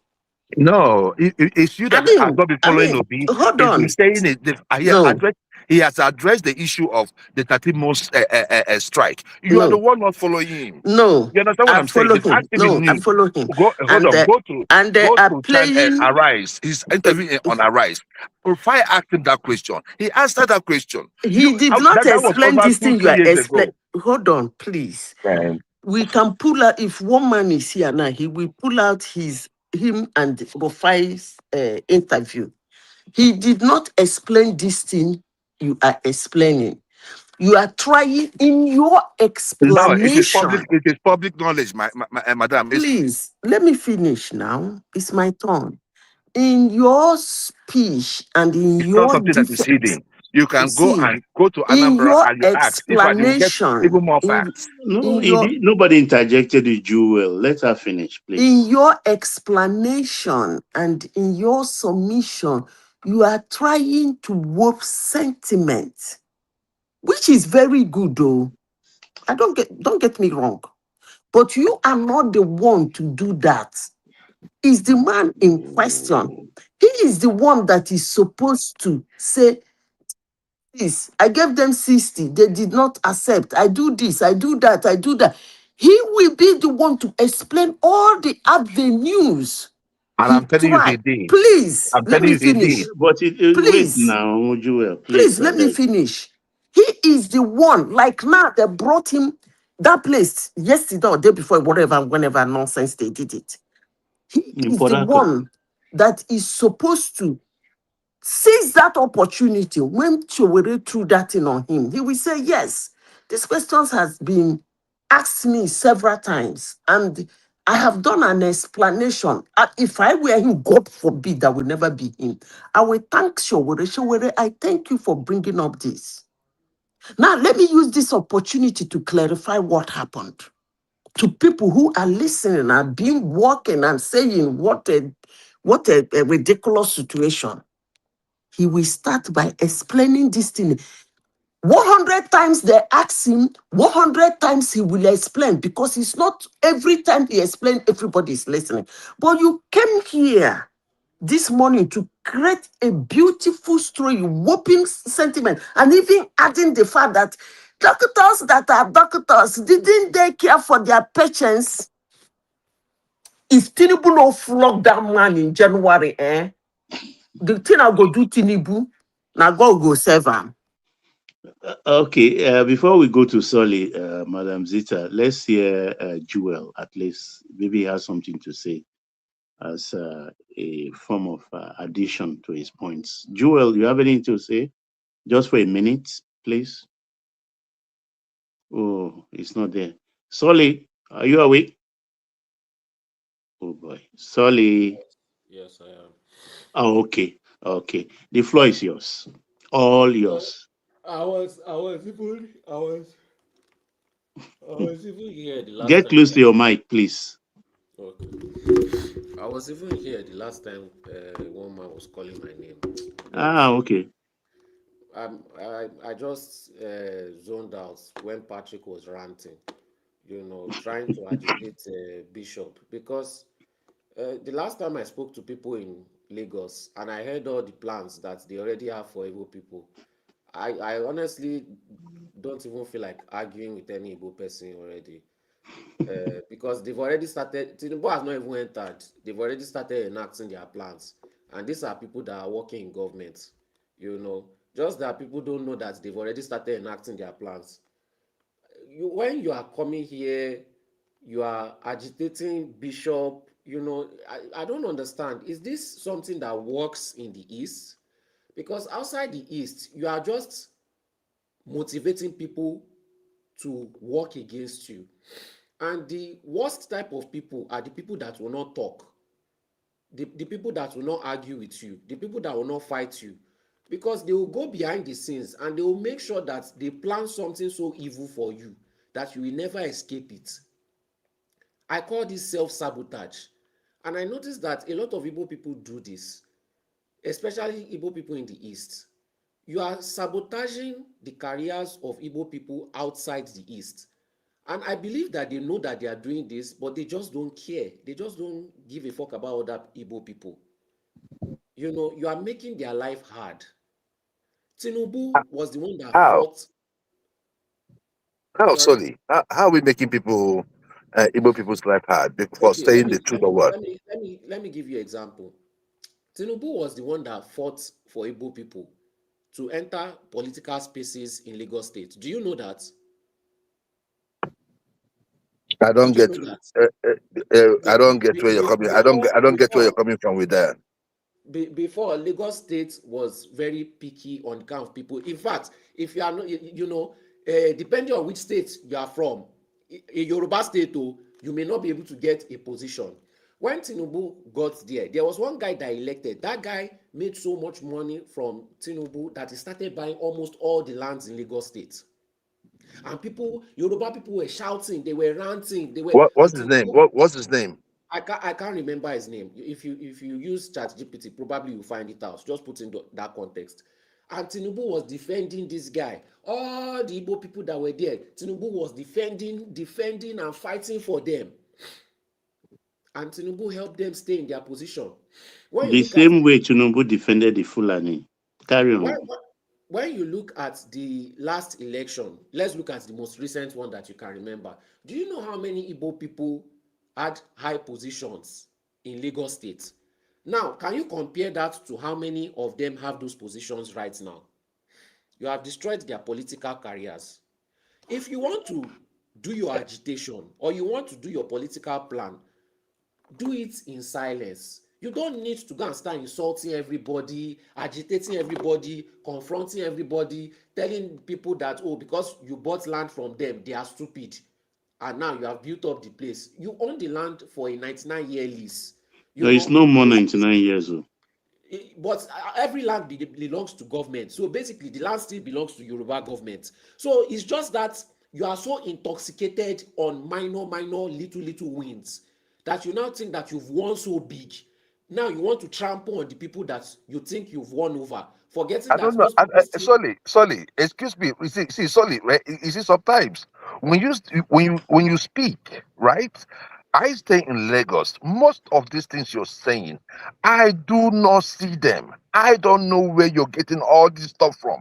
That people, what are you talking about? If Well, you Tinubu put see, people in government, hold on. If people put Tinubu in government, Igbo people in government, they were deserve of it. all right, And when they hold on, please, when the need was done, when he had no need for them, today they're not in government. all The right, Igbo people has always succeeded without government. all right. So do not use please do not use positions of government, Okay, all right, as a carrot. No, no, no, no, all no, no, right, no, no, no. It's not what we're doing here. What, all right. see, this is the thing. This is the thing. This is the thing. Can I I am happy you respond? Can said. I I am happy respond? you Because said. you are going on a. I thought you just wanted to Hold on, respond. Let me respond to just now. 30 seconds. 30 seconds. I am happy you said that the Igbo people that came to your land to buy land, they bought it themselves. They bought it. They did not snatch it from you. That is huge. So whether you want to do it after 78 years, or after 88 years, or after 200 years, if you want to resell that land, I believe that what gave them money to buy it in the first place will give them money to buy it again. We are in Nigeria. Stop making this thing look like it's a Yoruba Igbo You thing. see, let me you see, that It's just the way capitalists work. If you have a Joel product of and I want to buy, Nashville. I buy. If You you make see, it too expensive, then I will not buy. all It's right. just that simple. Joel of Nashville. Now, you see, when I say these little wins, you start trampling on the foot of the people that gave you that win. You just said, and I'm just going to use this as an example because obviously you will never see it until we use you as example. You just said that those people use their own money to buy those lands, right? And they will still have money to buy land again. Let me tell you something. In Alausa right now, if they see an Igbo name coming to come and register land, after you've paid your hard-earned money to buy it, they don't care whether you spent 1 billion naira or 200 million naira. Do you know that they are not registering Igbo names right now? It's okay. But no, wait, please. It's all right. Can you just let me finish? Let me tell you how you destroy Igbo yourselves. Solly, why are you saying this now? No, let me just tell you because these guys they No. are just Solely, self-sabotage. solely, solely, I feel like Solly, can you solely, just mudu ẹlẹ́dẹ̀, please inú solely. Take it ẹlẹ́dẹ̀ ní easy, ń gbé. no, let me wait solely, now. Can you just let solely. me If just tell him you have a how product and you say you don't want to sell, I will not buy. But I want to tell Joel you of Nashville, something. can you There's relax? something they call I let you Okay, arrogance. okay, speak now. Joel, can you just let him, he's Let me agitated speak. now. Let me Just speak. contain him, let him I finish. let you Then you speak have the now. right of I rebuttal let you speak. or contribution. You are a tribe Let him flow. of self-sabotage. That means the same thing Peter Obi is doing. Nobody can demarket Peter Obi more than Peter Obi. Give him a microphone and he will demarket himself. That is the exact same thing most Igbo, I'm not saying all, but most Igbo people do. You just came here and said that it is your money, and if you want to buy the land again, you buy it. What is the point of a land that you've bought that you cannot register in your name? Can you tell me that? That is wasted money. And who is the cause of that problem? You think that you don't understand when somebody, if a Yoruba, if the current governor of Lagos State says that he wants to chase all the Igbo people out of Lagos, there is nothing that he will make it constitutional, he will make it legal, he will find a loophole to make sure that you have a ID card and you need to apply for a permit and you need to tell them what exactly you want to come and do in Lagos State. Do you know that they can do that? And that is a way that they can legally push out all the Igbo people. You just keep on making your life harder and harder for yourself, all because you want to brag. All the bragging that you have been doing, is it worth it? You are making your life hard for yourself. You are making the life of other Igbo people harder for themselves. What kind of self-sabotaging? Why do you hate yourself? You think that you are winning, but you just hate yourselves. That is all I see. Every action that you take is an action to destroy yourself. I've never seen anything like that in my life. A tribe that just takes action to continue to destroy yourself. In Asia, they mention your name right now. In Ghana, they mention your name right now. And you still brag about it. This whole South Africa issue started, it was triggered by an Igbo event. And instead of you to say sorry to the people, you continue to brag about it until these people started killing black people. It affected all of us. Is it because nobody is talking about it? So what do you benefit from 5 seconds of bragging? Just 5 seconds of bragging. Are you a woman? All this kind of is a very feminine behavior. You destroy everything that you've worked so hard for just because you want to brag for 5 seconds. What the fuck? What the fuck? I've never seen anything like that before. I've never seen anything and I've traveled to so many continents. I've never seen anything like that before. You just bragged about you having the ability to buy land. Now they've blocked it from you. What are you going to do next?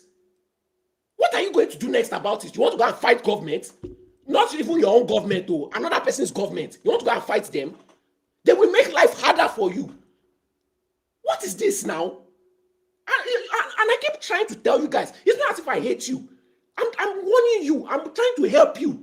But you don't want to listen because you want to brag. Just because you want to brag. You are even, and I'll be telling Igbo people, and they will be insulting me. You are lucky I'm talking. Because the Yoruba people that are not talking, they are worse than, see, if you think Fulani is bad, the worst, most evil people you can find on this planet are Yoruba people that will keep quiet and they will We know plot now. you. We know. And, We and, know. and We know. when they We plot know. you, you will never be able to escape it. You will never be able to escape it. Fulani is nothing. You will never be able to escape it. I just pity you guys because once Tinubu wins, these people are going to go riot. They are going to come after you, especially all those ones that what they call them the silent majority. Those ones that have been keeping quiet. All those people like this guy that they insulted that has white beard and white hair. All those people that work so hard for Igbo people that you insulted, that they just kept quiet. Do you know that they're working behind the scenes to come after you after 2027? Do you think that bragging means that you are winning? Do you think because your voice is loud, it means that you are winning? You have no idea what these guys have prepared for you. I just used to pity you. I literally just used to pity you. When one man called my name, I've already given up. I don't see the point of talking anymore. Because once I started hearing all the things that they had planned for you, I just knew that there's no point arguing with any Igbo person again. They are ready for you. I just pity you. They are ready for all of you. And they are going to do it constitutionally. They are going to do it legally. It should just, God, you don't even know what is coming. Keep on bragging. I don't understand. Why do this to yourself? Why do this to yourself? Okay. Sorry, round up. For your information, panelists, one man will be shutting the platform down after Solly, but I think he will give Joel a space of maybe 2 minutes to say something. But Solly, try and round up, please.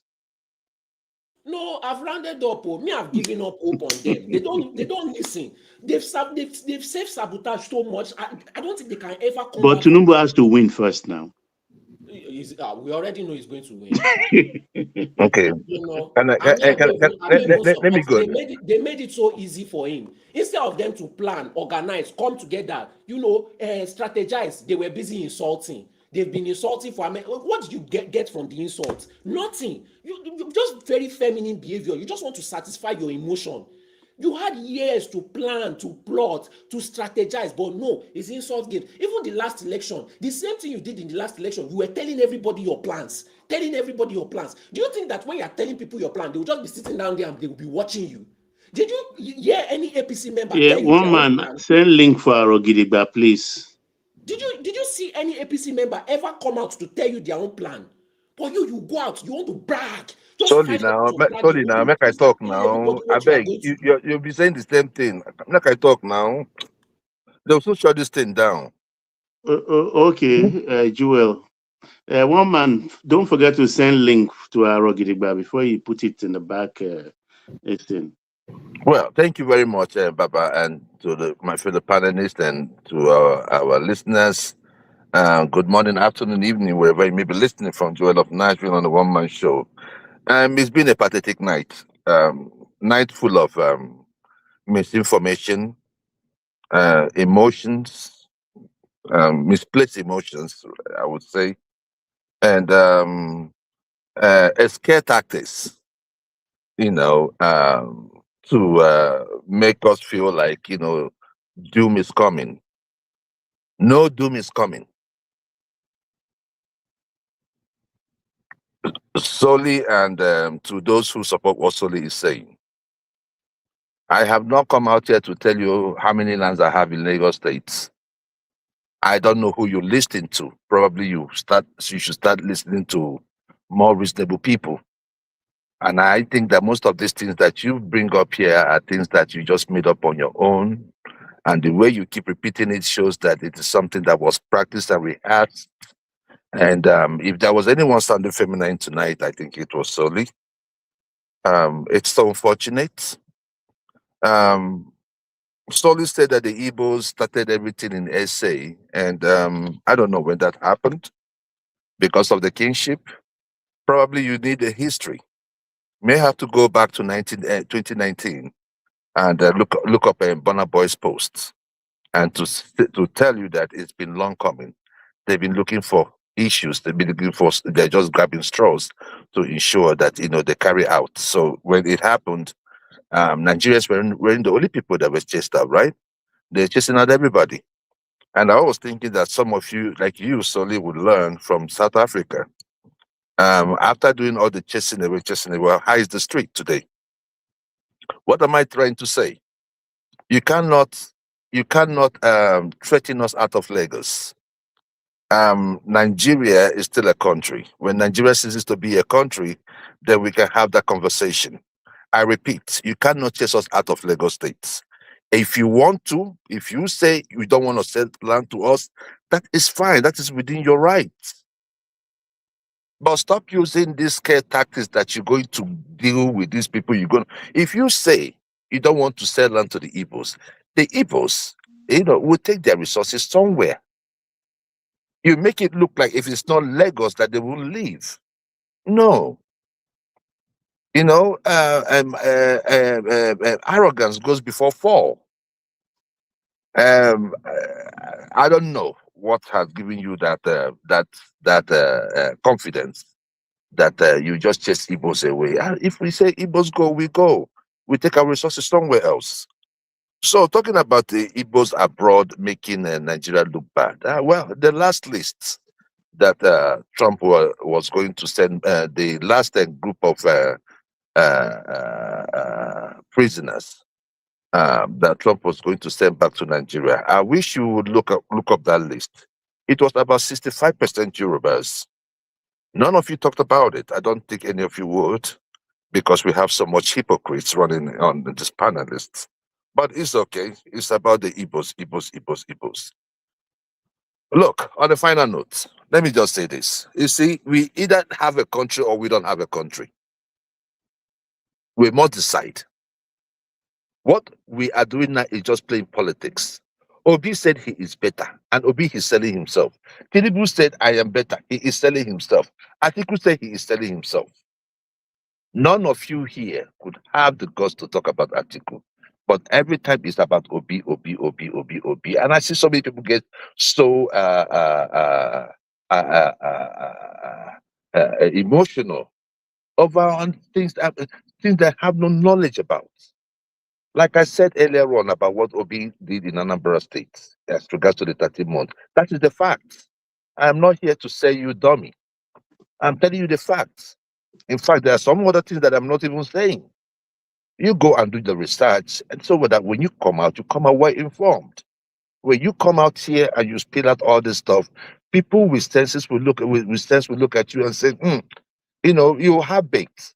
You either have baked or you're emotional or you just pretend to be stupid. And all of the both is what is being exhibited here. Go about Obi. If you look at Obi today, Obi has presented himself. Let's talk on issues.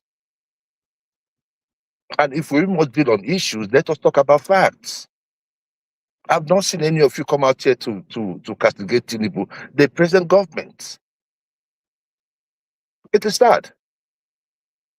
Let's go into the 2027 election setting our candidates and with facts. I have many things I could say about Tinubu. But many of You've you are been not even saying it saying it. freely. You are It's not concentrated. like You are you are hiding concentrated. anything. You call him druggy. You call him. I know, but there's some Um, They there are cannot some say coaches. Tinubu because the Tinubu don't do anything. They cannot say Tinubu. Tinubu. no, let's have one, please. Until you are called, don't speak, Patrick, please. So Baba, carry on, Joel. yeah, Baba. The issue with me and Tinubu is just simple. I do not think that Tinubu is my president in the first place. I think that he stole that election. Obi won the 2023 election, and it's my opinion, Oh, you're and I have entitled to right it. to it. Correct. I'm entitled to it, and I mean, if we want to talk about facts, we can talk about facts. But the issue here is just simple. What kind of, if Tinubu was in government, if people doubted Tinubu prior to coming into 2023, it behoves on Tinubu to correct those impressions. He was in power, or he is the one in power. You have all the resources to do whatever thing you want to do.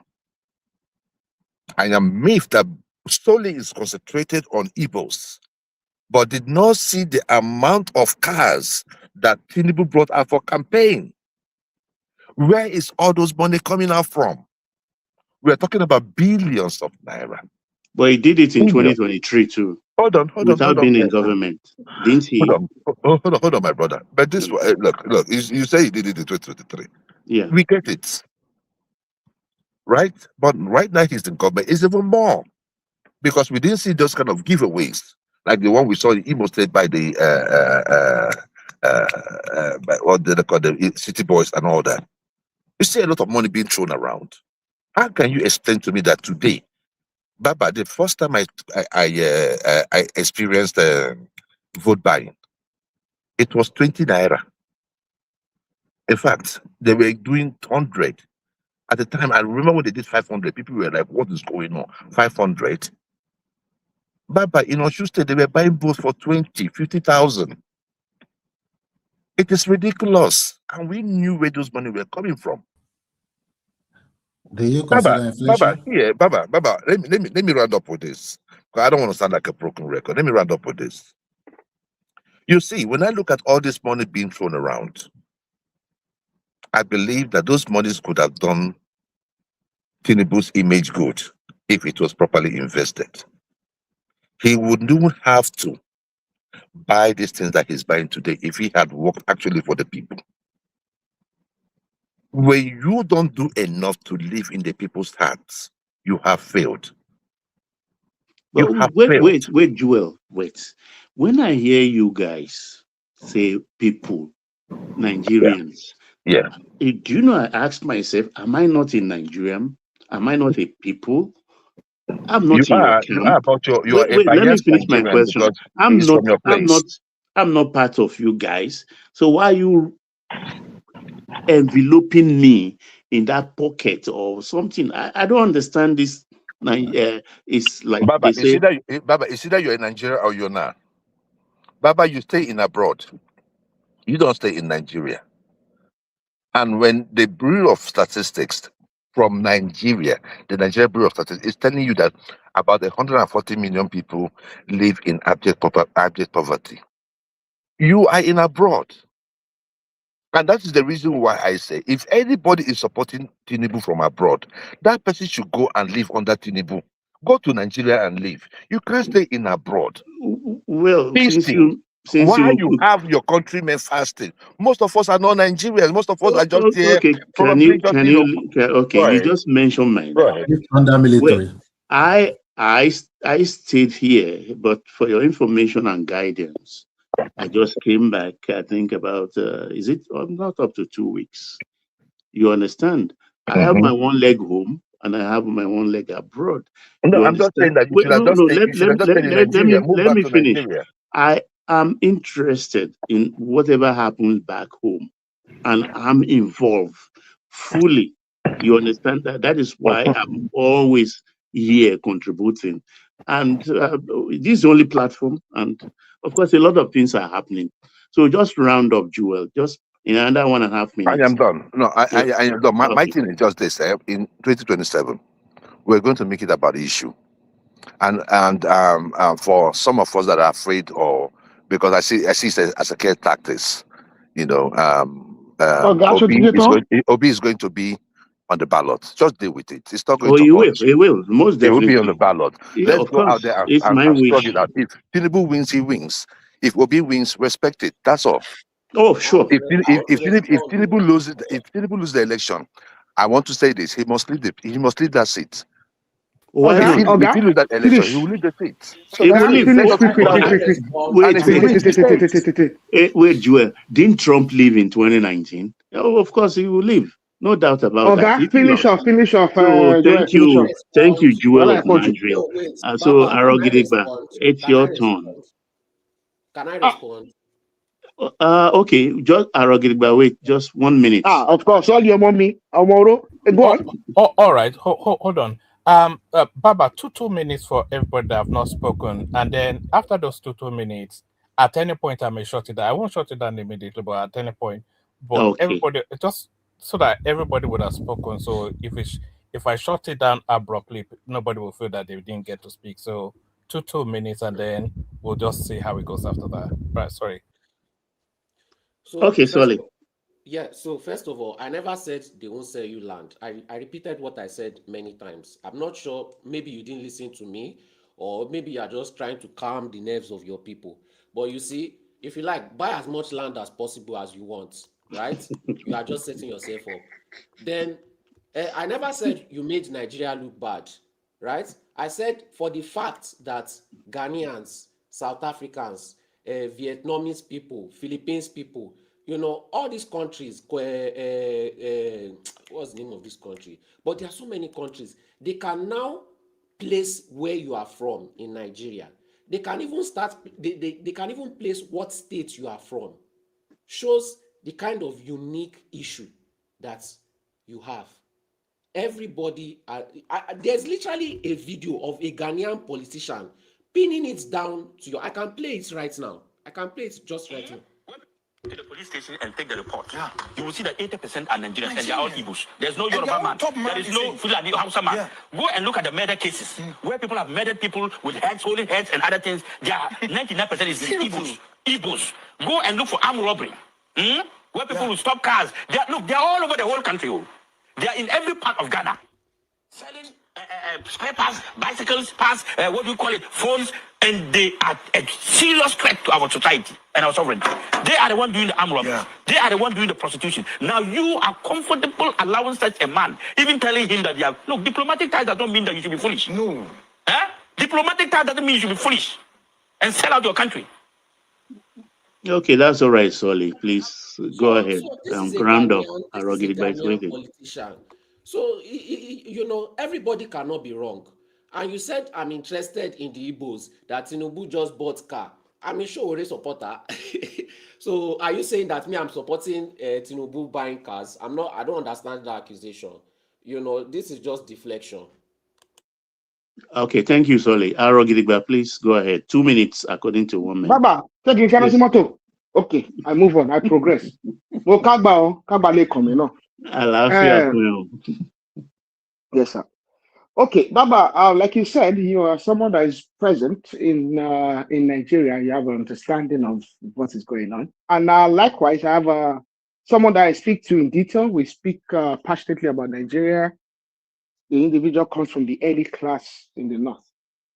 He's only just returned from Kano recently, and upon his return, we sit down all the time to talk about Nigeria, the economics, and we stood up, and we probably spent a good hour discussing the social economic realities in Nigeria.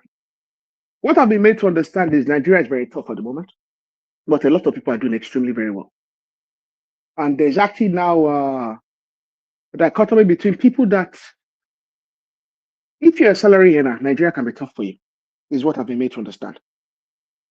Because between inflation and the current realities, and the current market realities, which are somewhat defined not necessarily by demand and supply, but there's some demand and supply pressures there, but much more an unregulated consumer protection scenario. individuals that are self-employed apparently are doing very well. Because if you're an electrician, you're a plumber, you're doing something where you're charging for a service, or you're charging for a service that's near essential, apparently these people are making a killing because they tell you what they want. You want to pay it, you don't want to pay it, I'm going to move on. Someone else wants to pay it. But if you're a salary earner, you might just, you're working 20-day working week. You have to cover your expenses going to work. Arrogant, sorry, just give me 5 seconds. Even salary earners, have you been to Alausa before? If you've been to Alausa Alausa is before, different, Baba. But it's a market. If you want, take your clean car and go. I've seen women who says, "Oh, mo le gberan sunu car mi, eja o mama run." But I've seen women make kill, build houses Baba, in Alausa. They have freezers hidden under staircases, and they are making money. So if you sit there making yanga, it is your problem. You are inviting poverty into your life. In fact, to this end, this person told me that their family member is a civil servant, and she's also hustling on the side. Yeah, in fact, she doesn't even bother going to the office anymore. She just hustles. Arugida, can you give me just 1 second to tell you what the civil servants are enjoying under this present administration? Of course, compared to the other, of course, that's what I was talking about. Huh? I should go ahead. Answer us. Okay, please go ahead. Okay, sorry. Okay, I don't know what you said. Okay, first and foremost, there is a new housing scheme for civil servants in Nigeria in which they can pay back the money back in 20 or 30 years' time. About 1%, Leo. Mr. Remy had it as well. 1% interest. I've actually read about that. So a lot of ridiculous. Nigerian civil servants already keying into this particular housing scheme. Recently, they just launched for the diaspora, which the diaspora can also benefit from this scheme, in which you pay 10% of the money and the rest is spread to about 10 years. That is one. The credit corp is also helping the civil servant, in which they can buy electronics and whatever they want to do at a reduced price, and they also spread the money for 1 or 2 years. And they also have a way to get a kind of syndicated loan for the civil servant, in which they can also spread. So this is the time the civil servants are really enjoying, especially the federal civil servant, because I cannot also say that maybe the state are doing the same thing. But if you are a federal civil servant, they are really smiling to the bank and they are getting a lot of incentives. When it comes to my turn, I will also elaborate more. Thank you. So yes, thank you very much, Mr. Remy. So, but the only thing I want to say is this: it's something that's been worrying me for some time, and I always look back at the situation in Edo State when there's a serious issue, a societal concern, where young women were being trafficked, misled. We go to some parts of Europe. It became a source of shame and disappointment. You saw the governors, you saw leaders in the society, they came out and denounced it publicly. It's a serious issue, probably even more serious and more severe and more consequential. That's happening across the world, but most prevalent in East Africa, in the far western part of West Africa, in parts of Southern Africa, or very disappointing in Southeast Asia. And just all over Asia, to be frank. 1 minute more. There's a serious issue of our brothers from the south, well, people from the southeast, because I don't think they consider me to be a brother anyway, but individuals from the southeast engaged in serious narcotics and trafficking of narcotics. The individuals in that society need to stand up, speak to it, and stop hiding behind a finger. It's a very serious issue. The volume of individuals involved in it seems to suggest that's a societal issue that needs to be dealt with at a societal level. They must speak to that truth. If they don't speak to it, it's going to destroy that society. Thank you very much. God bless you. Thank you for being prompt. I think Remy, yes, if I'm correct. Yeah, Remy, you are next. Okay. 2 minutes. 2 minutes, please. Actually, can you just exactly what is the topic we are talking about? Are we just campaigning for our candidate? No, we're talking about the NBA debate yesterday in Port Harcourt, where the presidential candidates were there present, and then Kwankwaso, the single candidacy that is not working, particularly with Obi and I just listened to 10 minutes different of directions. Yeah, I just listened to 10 minutes. Mr. Remy, let me just say something, Mr. Remy. Okay, go ahead. Wow, Baba is here. Baba, I'm disappointed with Mr. Adebayo. Adewale Adebayo. He seems to be descending into some kind of madness that I didn't expect him to descend into, because I thought of all the. He even said something. I thought maybe he misspoke. He said he had 1 million cows. Oh, you took that out of my mouth. 1 million cows, he said. He seemed to be reasonable, but lately he seems to be extreme. He made some statements that were extremely defamatory yesterday. No, at times frustration can drive people into saying things. I think most of them are frustrated. In fact, he said some extremely defamatory statements, and I expect that a serious country will take him up on it. He called Abdulaziz Yari a terrorist. He called the president a terrorist. He called every individual in the presidency a terrorist. He called all the own terrorist sympathizers and financiers. The list goes on. He's injuring himself anyway, because the farms he claimed he has, they are all in the north. And these are people, Yari is an Hausa man, so they are in numbers there. So it's his problem, it's his wahala. So Remy? Okay. Good morning from here to everybody. It's another opportunity. Actually, I watched the debate. I think it's about 10 or 12 minutes that I watched on YouTube just right now. And to be frank with you, I'm disappointed with all the 4 of them. None of them really handle issues very well. And none of them really prefer solution within the stipulated 2 or 3 minutes and they gave them. What I saw is just like you people went to the market and you see a lot of rowdy people shouting and talking nonsense among themselves. None of them really give us a concrete idea, or this is an opportunity to sell themselves to, okay, this subsidy must go according to Amishi. What exactly are the things? Are you going to handle it very well? None of them. They are just talking blah, blah, blah. And Obi and Shawari were attacking one another, just as usual. And Obi continued to claim numbers that cannot be substantiated as usual. So I do not see anything different from all of them. Adebayo was not cerebral enough. Maybe he just tend to join the drama that he said that everybody is doing on stage that night. And I think, to be frank, none of them really want to be president of this country. They do not have the intellectual, they do not have the wherewithal to provide solution, because you are contesting against the incumbency. The incumbency that have a lot of achievement in his hand. I think for me, what you should do is just attack some of their achievement and tell them what you can do better.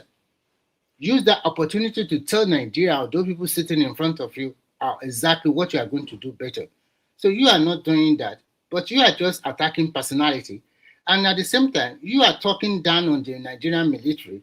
You are talking down on the same politician. If you are telling us that the money they voted for security, they don't, they are putting in their pocket. How come the so-called America came to Nigeria? How come the same America sell a lot of war guns, ship guns, and whatever to us? How come the Turkish did the same things? How come a lot of countries are selling a lot of defense capability to us? How come that nowadays Nigerian security can locate and quickly neutralize terrorists? Even that same question I asked myself when he said the generals are chopping the money and government. So and when you set yourself up like that you are also accusing the general, don't you think even in their own circle that they are going to vote on election day, do you think they are going to consider you that way?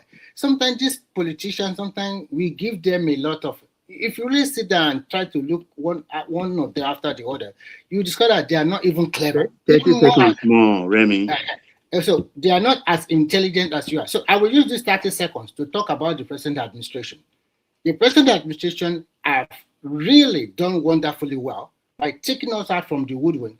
We were already dying before May 2023. That country would have collapsed. In where a lot of people are using money to buy money, to withdraw money from the bank.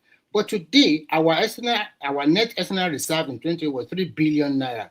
Our net external reserve now is over 30 billion naira. That means it has given us the buffer to make our currency stabilize. And that is where you see stability in the economy of Nigeria. If you are an entrepreneur in Nigeria and you are creative enough in Nigeria today, you are smiling to the bank. And that is why a lot of young entrepreneurs in Nigeria today became instant millionaires. But if you are the normal issuer complaint guy and see things negativities, then they will leave you. It's just like you are traveling. We have to leave some people on the roadside, and the people that really want progress will continue to move on. So to me, I think this government should continue to consolidate whatever they have achieved in the last 3 or 4 years. They should consolidate. And we have seen that Nigeria have been transformed to construction sites all over the region. And there's so many cancer center created. And there's so many, like for example, I'm sorry to say this just by the way, when we have some set of people and what they know is to do illegal business by creating fake medicine. Okay, Remy, time up. Thank you. Thank you. All right. I think if I make a mistake, please pardon me. Between Nigerian and IBB, I think IBB is your turn. If you're still there, Patoski, are you there? Patoski, are you there? Okay. Okay. Okay, Nigerian, are you there? Midwest people. I'm Midwest. here. Oh yeah, who? Midwest people, you are there? Patoski is here. Ah, okay, Patoski, carry on then. In short, I looked at that debate. To me, they seem to be attacking themselves, and they seem to be saying things that are out of place. But I think if we have to compare them among themselves, I think she already did better than most of them, in my own judgment, actually. That, not my word, if you have to compare them among themselves, because they were all attacking each other. She was attacking Amechi, Peter Obi, and back and forth. While Adebayo was attacked, Adebayo was attacking the government and stuff like that. But to me, I think if you now have to rank them based on what they said among themselves, I think she already did better than all of them there.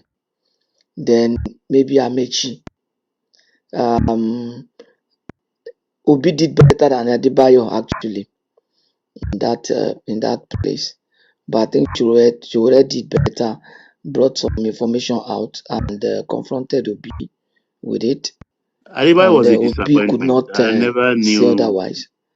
Was just telling us so the consequence of the strike. He didn't deny the fact that there was a strike. And the argument he gave, can you hear me? Very loud and clear. Go ahead. Hello? Go ahead, Patoski. We can hear you. The argument he gave was that, the strike had no effect because the doctors were not working. So that's why the strike had no effect. And people didn't die plentifully. That if the doctor were working and they went on strike, people would have died, and we are still alive today. That's a very dumb argument.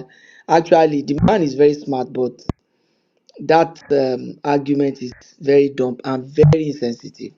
You have Very just one more insensitive. minute, Patoski. So The round up. argument there, the argument was very, very dumb and very sensitive. That okay, the position was that the doctors were not working, and So what do that you was say of the subsidy that Atiku says he will remove? no, 45 seconds. I don't even want to discuss that nonsense now.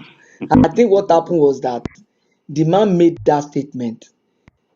Then now they are now finding an argument for it. He had, the kind of things you just say out of say your mouth they run. Like the way it will be at times, we will talk some statistics. like saying 25 million Nigeria have kidney issues. I mean, even if Bureau of Statistics or Society of Nephrologists or whoever give me that kind of information, I know that's not a realistic data. You understand? And Obi was strongly saying 25 million Nigerians have kidney issues. You understand? And then 25 million.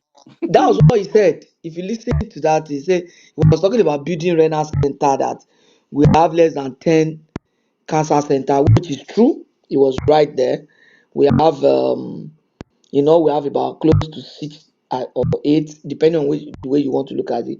If you look at there are categories of centers, I looked it up. So maybe we have about 6. In us, maybe 8. So he was right there. But it's now saying 25 million Nigerians have cancer issue and have a kidney issue. He was probably quoting the data from the Association of Nephrology or something like that.